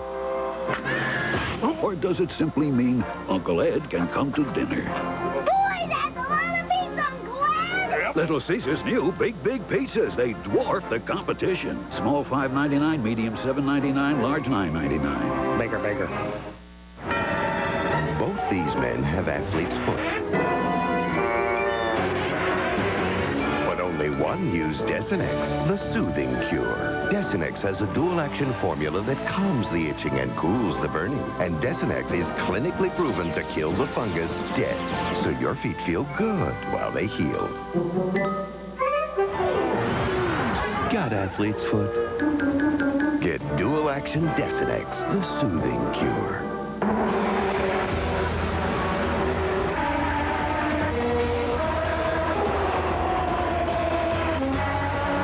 Hold it, Harry. You know you can't use Duraloop fuel treatment in your Indy car. It's an unfair advantage. I'm not allowed to use this product in my Indy car, but in my road car, I want the Duraloop advantage. Duraloop is scientifically formulated to clean, condition, and protect your fuel system for a smoother running engine with more power and less harmful emissions. Duraloop fuel treatment, tomorrow's technology today. Hey, is that... Yeah, it's my new Wagner power painter. Can you edge with it? Yeah, like this. In fact, it'll take care of just about any project you've been meaning to do. Why am I painting this by hand? Get a Wagner.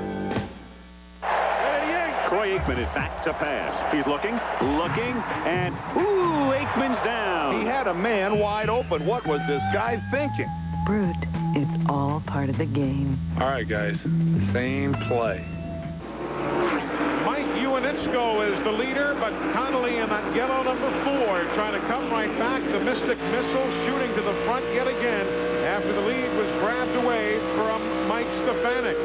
There you see Connolly, Stefanik right behind him. Uinitsko, the red card to the inside, the left of your screen. Stefanik led from 28 to 56. Uinitsko at lap 57. Connolly at lap number 58. Boys are really mixing it up here at the front of the pack. But pit stop's still coming. Remember that. That's exactly right. And Rick Fuller, he's laying back, just taking care of his tires. He's in 7th position right now, and I know what he's doing. He's just pacing himself. He's just waiting. Look at Stefanik on the inside. You can see he's really having a time keeping that car down low. The back end was switching back and forth there as it goes and tries to take the lead now. You can see 3 cars really battling for the lead here. And here comes the 44, Reggie Ricciero. He's in 4th, ahead of John Blewett, who is in 5th. Woolley is in 6th. Fuller now 7th. Avery is 8th. Russo 9th. Ted Christopher is 10th. Ed Kennedy is 11th. Chris Kopech in 12th. Charlie Pastriak 13th. Tommy Gravino is 14th. Tony Hirschman is 15th. Jan Leedy now in 16th. Stefanik doesn't want to give that inside up, does he? Not at all. He's protecting it pretty hard, and Connolly just drove around the outside of him. Stands on it. And finally keeps it cleanly for the moment. Here comes Uinitsko in the 8th. We're at lap 62 of 100. Connolly's car keeps washing up there in the middle of the corner, leaving the bottom lane open, but nobody can drive in there. What a great shot. Just looking back from Connolly's car, you see Stefanik just behind there, and everybody is drafting. You can see when one car moves, they all start, just like a Congo line going down the front straightaway there. Just 37 laps from the finish. Glenn Jarrett, any chance at all that some of these guys are going to try and go with 37 laps remaining? Yeah, Eli, I've talked to Uinitsko's crowd, to Conley and to Mike Stefanik, and they're not going to stop under the green unless they absolutely have to, unless a tire goes down. They're going to try to stay out there. I'm watching Rick Fuller. He's not making any progress right now. He's pretty much holding his own, but he's not running them down with the fresher tires. So they're going to stay out there. If a caution comes out, they may or may not pit. But remember this, whatever Mike Stefanik decides to do, that's what all the rest of them will have to do. And right now, Stefanik is battling with Connolly for the lead. Those of you who are tuning in now to see my classic car, the show will not be seen this afternoon due to the late for this event. We had that rain delay that put us about 20 minutes behind schedule, so we apologize. Those of you who are tuning in for my classic car, it will not be seen, but these classic cars are going to continue to be seen, and my classic car will be on at 6:30 Eastern time this evening, about 3 hours from now. Here's a look back at Mike Stefanik literally pushing Tim Connolly down the straightaway. Here they come off turn 4, back to the stripe. Battle for the lead, Stefanik and Connolly. Stefanik makes the move on the inside, but I was really hoping that Connolly knew he was down there. So Stefanik reassumes the lead 10 laps after he lost it. We're at lap number 66.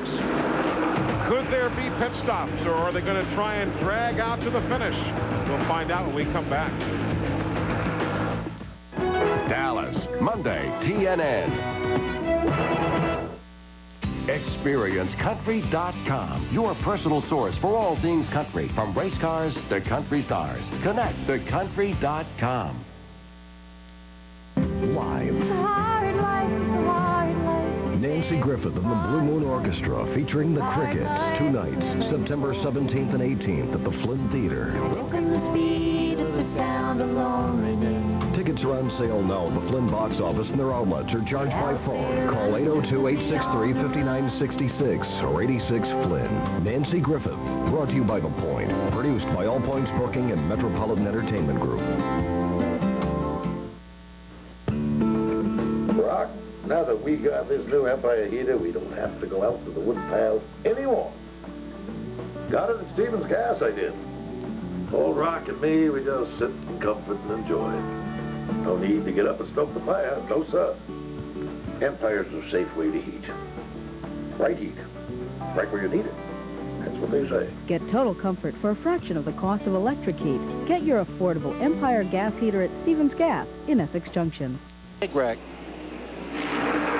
We have caution on the speedway for a spin in turn number 4, and that is the second car involved. That's Mike Christopher. He was the second car. The first car is now right there pulling away, the 07 of Burt Marvin. He has the left front that's down, as you can clearly see, and as he spun, there was nowhere for the 77 of Mike Christopher to go, and we have caution on the speedway just 30 laps from the finish.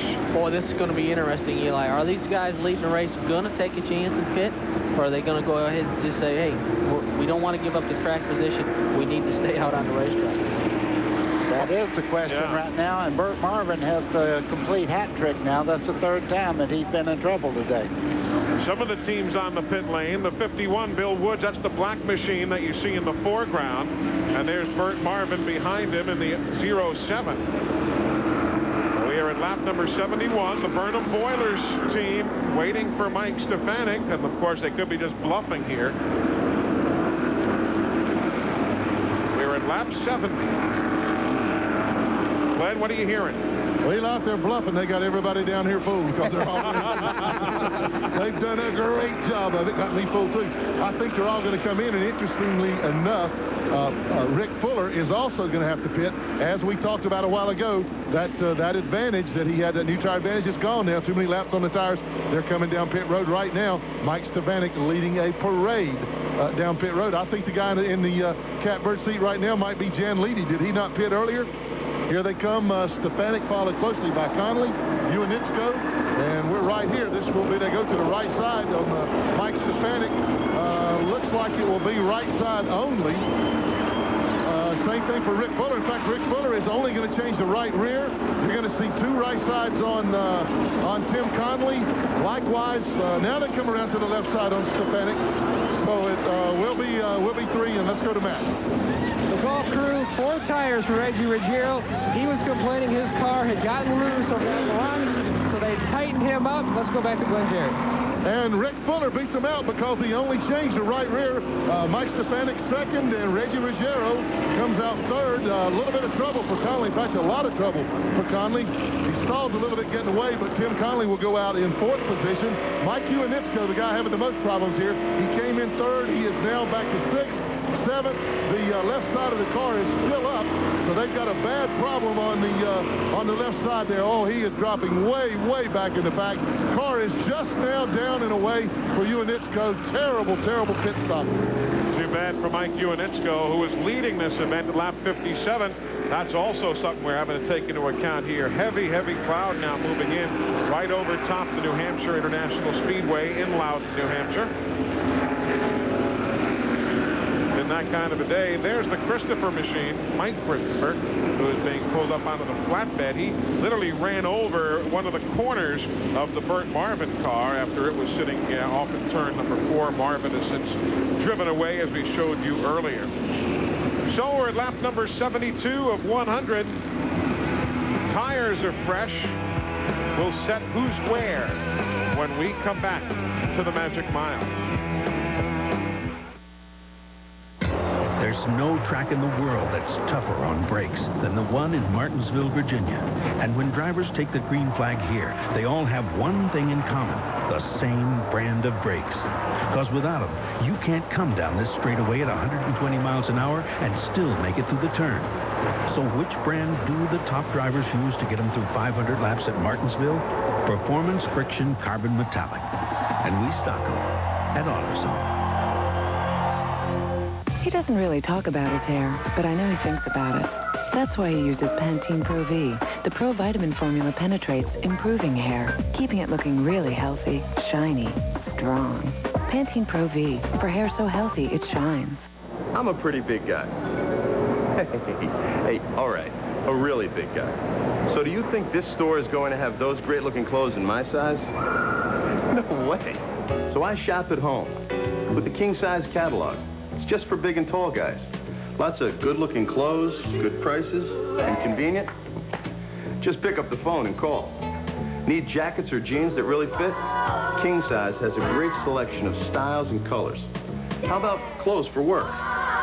They're all in here. Are your shirts always too short, waist too tight? The King Size catalog always has the perfect fit.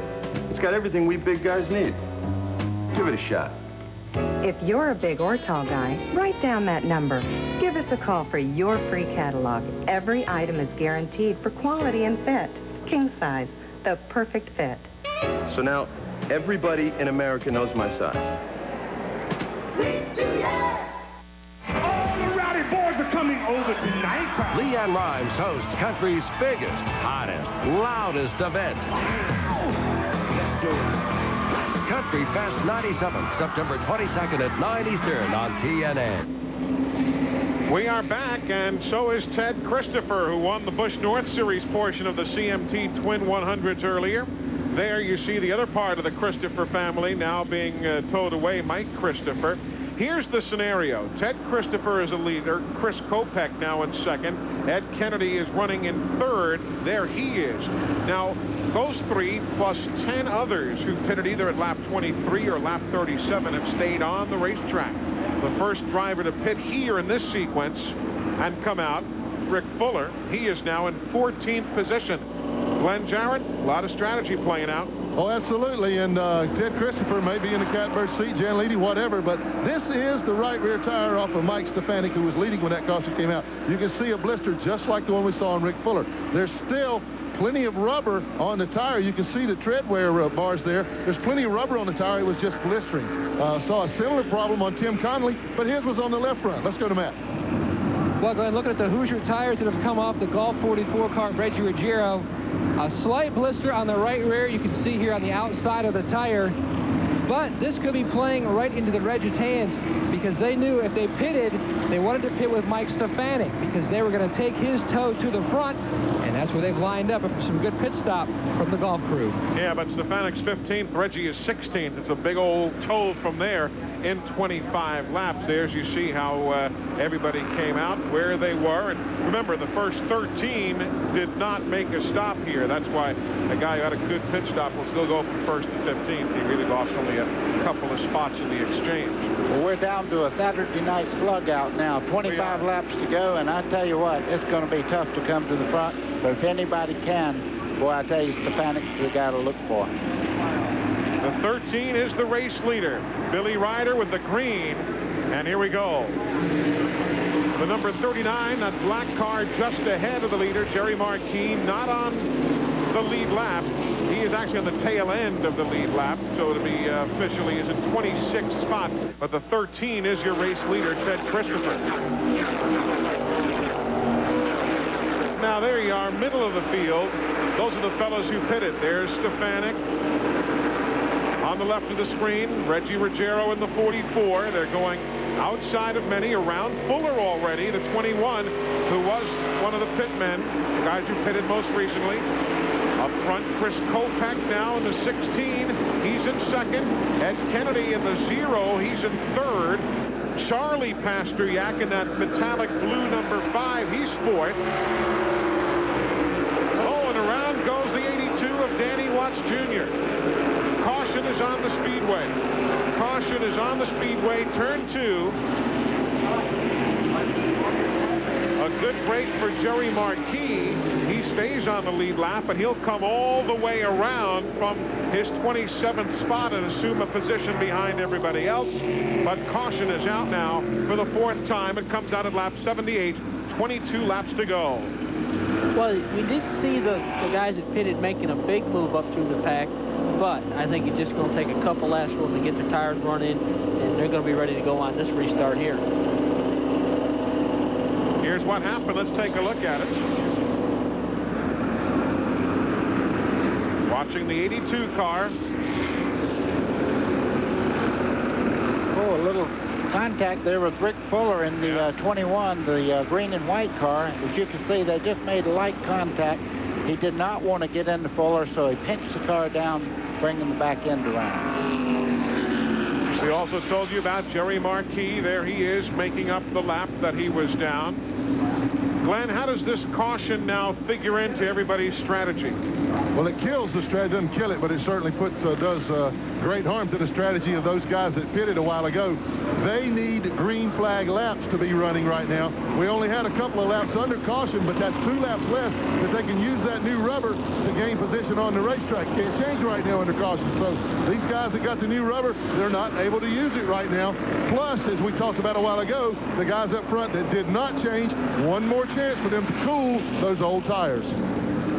There you see the machines as they work behind the pace car. See those rear spoilers? They're all plexiglass. You can see through those. And there's a good shot from Connolly's car looking back. And there obviously is a reason for that, Brett.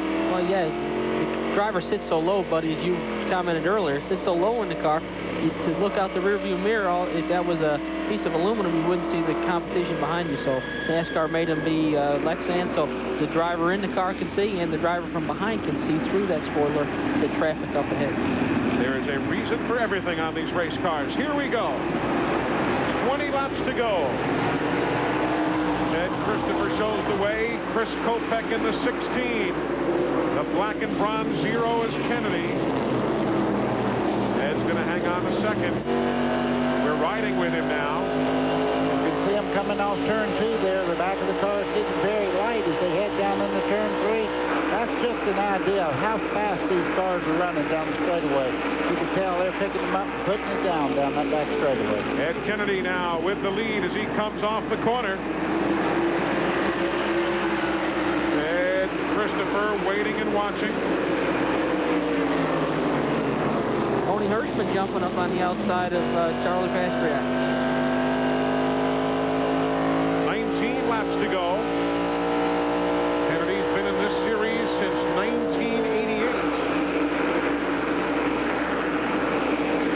Still has never picked up a victory in his Featherlite Modified Tour career. Mike Stefanik is all over that lead pack right now. That's him to the inside. That's him to the outside. That's him in the middle. What a race. These guys are really bad. Oh, contact between Stefanik and the first car. These machines always put on some of the best shows here. Look at the 3 going by there, and Tony Hirschman's got something wrong with the roof there. Well, the post there that holds the front of the is missing. The right front A-pillar has actually come loose and has been up over the roof of the car. And hopefully that thing's fastened down well enough that it's going to stay on. He's in second spot, Hirschman is, behind Kennedy. I can tell you it looks pretty good from here. He's running very well. Look back in the pack here. What a gnarl. There's Reggie Ruggiero in the 44. He's now in 8th position. Connolly, we're riding with him now. He's in 13th. He's got trapped on the outside lane behind some slower cars, and he just cannot make any ground through his pack.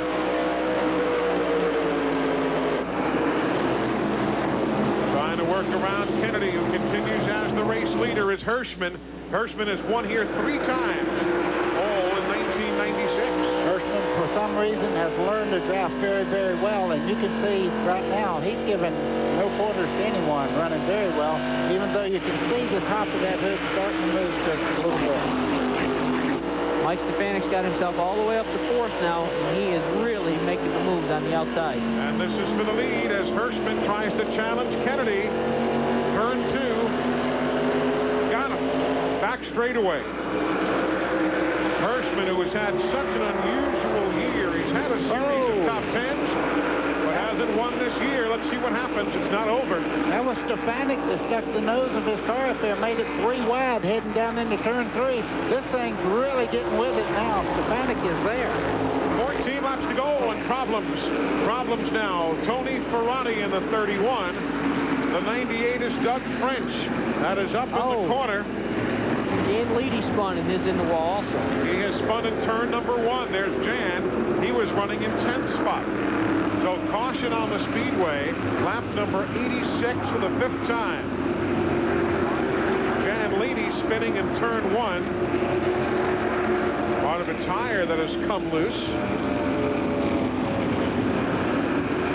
And there you see the 31. Still sitting, Tony Ferrari. Franklin Square, New York driver. And the 98 of Doug French. Ooh, look at the damage to the ladies' car there. You can see the whole back of the car torn up. You can see the tire missing off the wheel. That's it right there. And there is that tire that came off the 25 of Jan Leedy. As far as Doug French and Ferrari was running back around 28th position at the time of the accident. 30th is where French was showing. And there they assess the situation. Here's what happened on the first spin.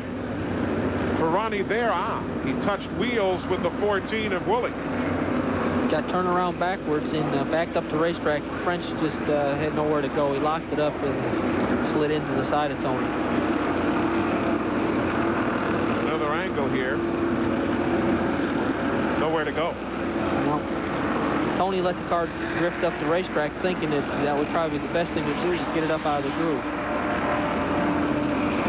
Well, a tough break for French, who is still coming out of the race car. You see Ferrati already standing there being talked to by the safety officials. What about Jan Lady's deal there, Glenn? Well, Eli, when I looked up, he was backwards into the wall. If you can look through my camera, you can see the skid marks about where the red line on the wall starts, all the way into the corner. Then you can see where he impacted it at the next red line. He stayed against the wall. I don't know what was wrong. I don't know if he got tangled up with some cars back there coming off of 4, but when he got to 1, he knew he had a problem. He had it locked down trying to stop it, but it turned around, got into the wall, stripped one of the tires off the car. He hit pretty good. I think Jan's okay, but the car is not. Now, we saw Jan climb from the race car before. That's one thing about this business.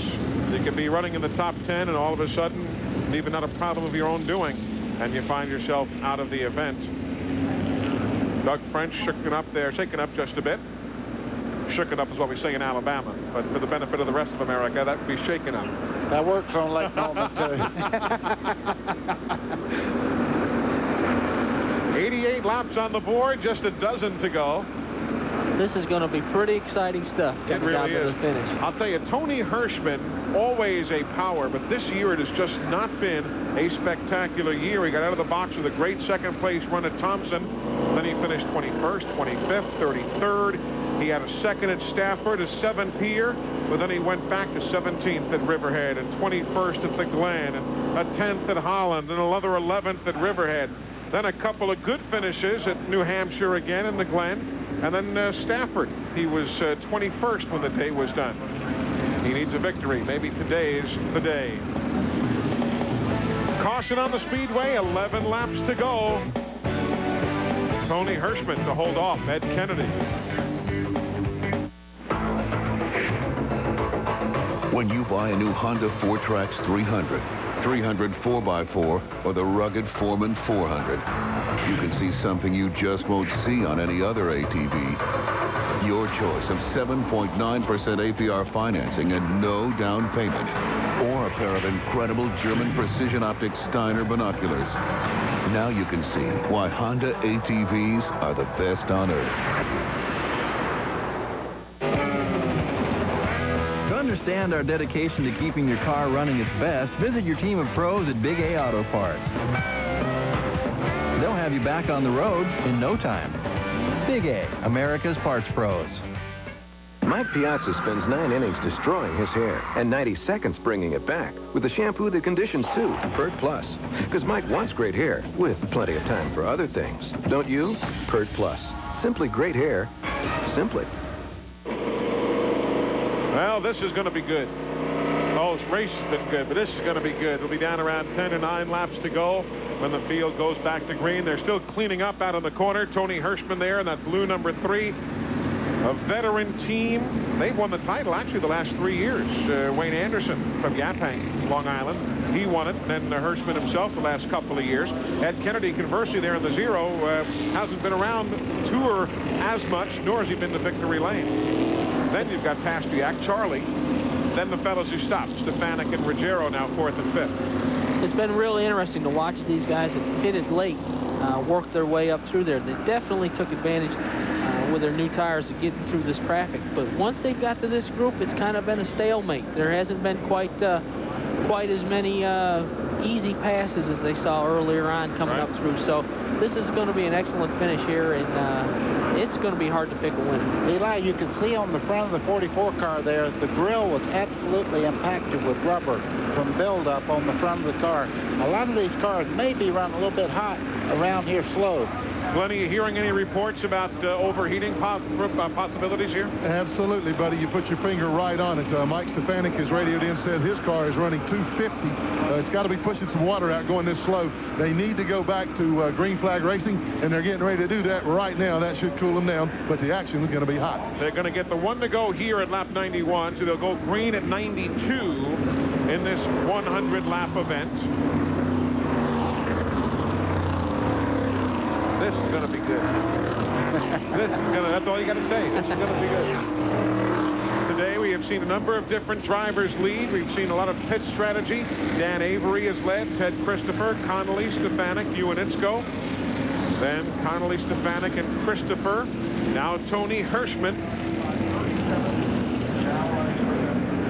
They'll work the back straightaway. If you're just tuning in, we are about 20 minutes behind schedule. Had a brief rain shower cross over the Speedway back at lap number 37, which put us under a red flag condition. Otherwise, it's been a very, very good race. There we see the A-post still bent up over the roof of the 3-car of Tony Hirschman, but evidently the roof's secure enough that it's not going to come flying up. Pace car now beginning to pull away. Field will have lap 92 on the board as they get set to come to the green. Boy, oh boy, look how close they are, nose to tail here, fixing to get the green. Green flag from Billy Ryder. Hirschman the leader, Kennedy in second, Charlie Pasteryak third, Stefanik fourth, Ruggiero fifth.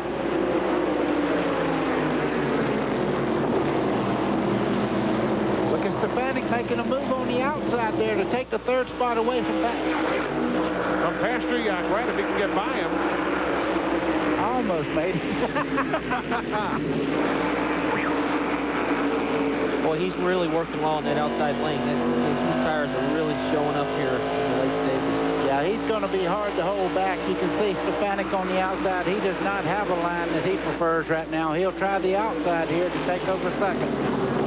Around Ed Kennedy, the Texas driver. Ruggiero in the 44. He's in fourth. Kennedy says, Reggie, what a move. Look at the Reg to the inside. When Stefanik got hung up, Reggie saw an opening.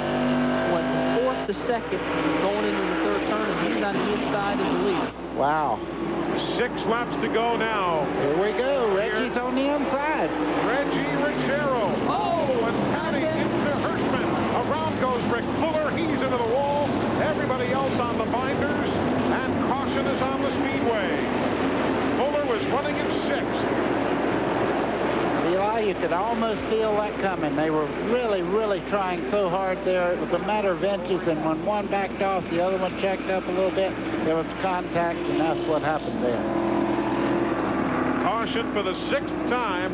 The Reg is leading the event at lap number 95. All the way from his 37 starting position to the front. It took him only 95 laps to get there, but he made it. And that smoke you see, some is coming from Rick Fuller's ears right now, I bet you. He's disappointed. Watch it again. Kennedy in the 0. He got in the back of Hirschman. Got Hirschman, turned around backwards. And back in the pack, it was a chain reaction. The 21 car obviously checked up when he saw the trouble, and someone got in the back of him. Here you go. The 21 car's there on the inside. Okay, right you see the 0, the black and gold car there. Get into Hirschman and turn him sideways. This is the trigger for everything that happened, right? Charlie Pastrak's the one that got into the back of the 21 car and turned him around, sent him into the outside wall. But, you know, everybody's trying to slow up and avoid the wreck, and it's hard to not have contact in that situation. Now we'll see how Ed Kennedy saw it.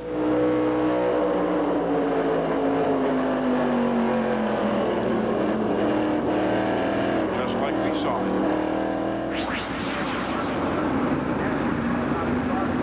So Reggie Ruggiero started 37. And the first time today that he has led comes out at lap number 95. Of course, Reggie is the man here. There's Rick Fuller.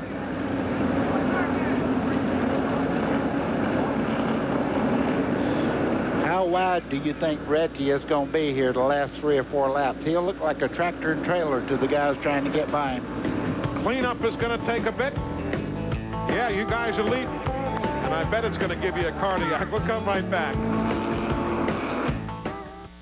Hot Rod TV, next on TNN Motorsports. Riding and roping were a way of life growing up on his parents' ranch. Today, he's a real-life cowboy, still sitting high in the saddle. This top Texan shoots straight from the hip with sellout crowds and chart-topping hits. George Strait has no plans for stepping down. He's hoping to put on a show-stopping act no one has accomplished. Wrangle Entertainer of the Year #3. George Strait, nominee for CMA Entertainer of the Year. The CMA Awards on CBS and Country All-Stars Week on TNN. This is it. The big day. I'm up for it, and I have no idea how these work. I'm not afraid of commitment. I'm ready, baby. No more one-night stands for you. I'm signed. Rose or carnation. I'll leave that over there. I'll put the suspenders on. And that would help if I had pants. Okay. See, I'm up. I'm gonna up Chuck. Okay, I'm fine. Wedding day? Heck no. Fraser's coming. This fall on WBNY Cable 4. Get psyched.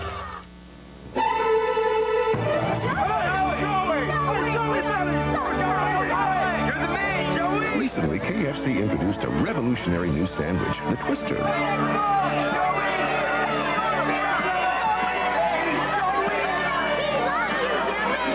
It's like a meal all wrapped up and ready to go. No wonder the only thing more popular is the guy who makes them.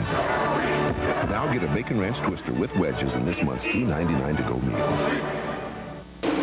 They have just put the green in the air. It's a green-white checker finish here for the NASCAR Featherlite Modified Tour. Reggie Ruggiero in the 44. 16th race that he has led at this racetrack. Ed Kennedy in second. That's Stefanik in the 6th, running third. Charlie Pastriak is fourth. Chris Kopech is fifth. White flag in the air. One more time around. Kennedy trying to protect second spot against Stefanik. Serious block is going on there. Kennedy's never won on the tour. Whoa, you can see Stefanik get very loose there in turn 2. He drops back a little bit. Yeah, he lost a lot of momentum. He's in jeopardy of losing third place. Charlie Pastriak in the 5. Up front, there's Reggie Ruggiero. Through turn 4, he's going to keep Kennedy at bay. The Reg comes from 37th to win. Kennedy is second. Stefanik comes home in third spot with Dan Avery just nudging Pastriak at the stripe for 4th and 5th. We'll talk more about it, but Brett Bodine, I know you've got to get downstairs and get things further dialed in. Starting third tomorrow. Do good, all right? Thanks, Eli. Good to see you. Brett Bodine joining us here at New Hampshire International Speedway. We are going to go to Victory Lane and talk about it with Reggie Ruggiero. The Gulf team wins. We all won. We saw a great race. We're coming right back. Is that a new big King? No, it's a bag, Coach. No, in the bag, son. Yes, sir, it is. Well, what's a smart kid like you doing sitting on the bench? Get in there and play quarterback. Really? Like taking candy from a baby. The new Big King from Burger King, plain broiled with 75% more beef. It's like a Big Mac, except it's bigger and tastes better. And right now, you can get one for just 99 cents. Coach said I could play halfback. Let us lift our eyes toward the challenges that await us in the next century. They shape what we say and what we feel. They teach and inspire us. They rise to power and fall from grace. They are who we see when we look in the mirror. Our idols. Our teams. And now they've got their own network. CBS Eye on People. Available on cable and satellite. Well, he earned it. He said to us in the pre-race, Glenn, I'm just going to have to come from the back and give everybody a show. How about it? Well, what a show. Not too shabby, Reg, from 37th provisional spot to victory lane. What a great run. I tell you what, this Gulf Oils Pontiac was just awesome today. We had a bad starting spot, started way in the back, and knew we just had to pick our spots and just stay out of trouble all day. After we pitted for tires, the Hoosier tires, I knew we were going to be faster than Goodyear. Boy, this car was hooked up. You were following Mike Stefanik after that restart there. You guys came up through there pretty quickly, but then you saw your chance. You made your move. Tell us about it. Yeah, he was following another Hoosier car, and he got to go outside, and I see that he was a little bit slick on the outside, and I went to the bottom, roughed my way through a little bit. You know, that's racing here, and got to the lead, and then they had the accident. Green-white checker. That was to my advantage. Good victory today for Hoosier, Pontiac, and Gulf Oil. Well, you had a 3-year victory drought. You ended it a couple weeks ago, but another one here today. Looks like it's over for good, buddy. Yeah, the Reg is back. I think that says it all, Eli. The Reg is back. And a big old smile. Let's take a look at the final rundown and see how everybody did. Dan Avery in 4th, Charlie Pastriak in 5th, Connolly backslid to 7th, Fluent with a good run in 9th, Worley in 10th. There you see Provino Uinitsko, who led for a while. He'll come home in the 12th spot. Ted Christopher in 15th. Jerry Marquis made up that lap, comes home in 18th spot. And now some of the other fellas who had problems earlier in the day. Tom Bowles in 22nd. Jamie the Jet with the early problems with that plug wire in 28th spot. And there you see how everybody comes home. The other part of the, there's Fuller in 31st, Jan Lady in 32nd. Carl Pasteryak down there in the 40th position. And let's take a look at how the points look right now. Of course, Mike Stefanik, who leads the Busch North Series points, has now a 236-point advantage on Tim Connolly. Tell you, Buddy Baker, every time we come here, the modifieds get better and better. You know, you hate to see the white flag come out. The racing's so good. And the modifieds, we don't get to see them that much, but what a great race.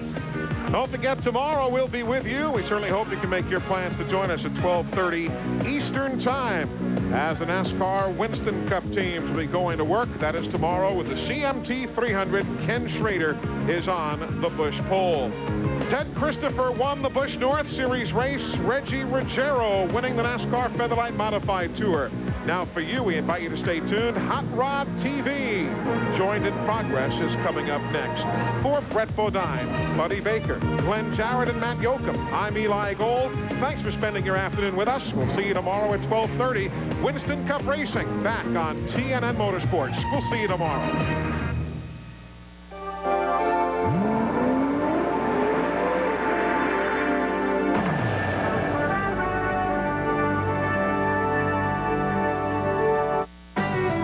Now join our regularly scheduled program already in progress.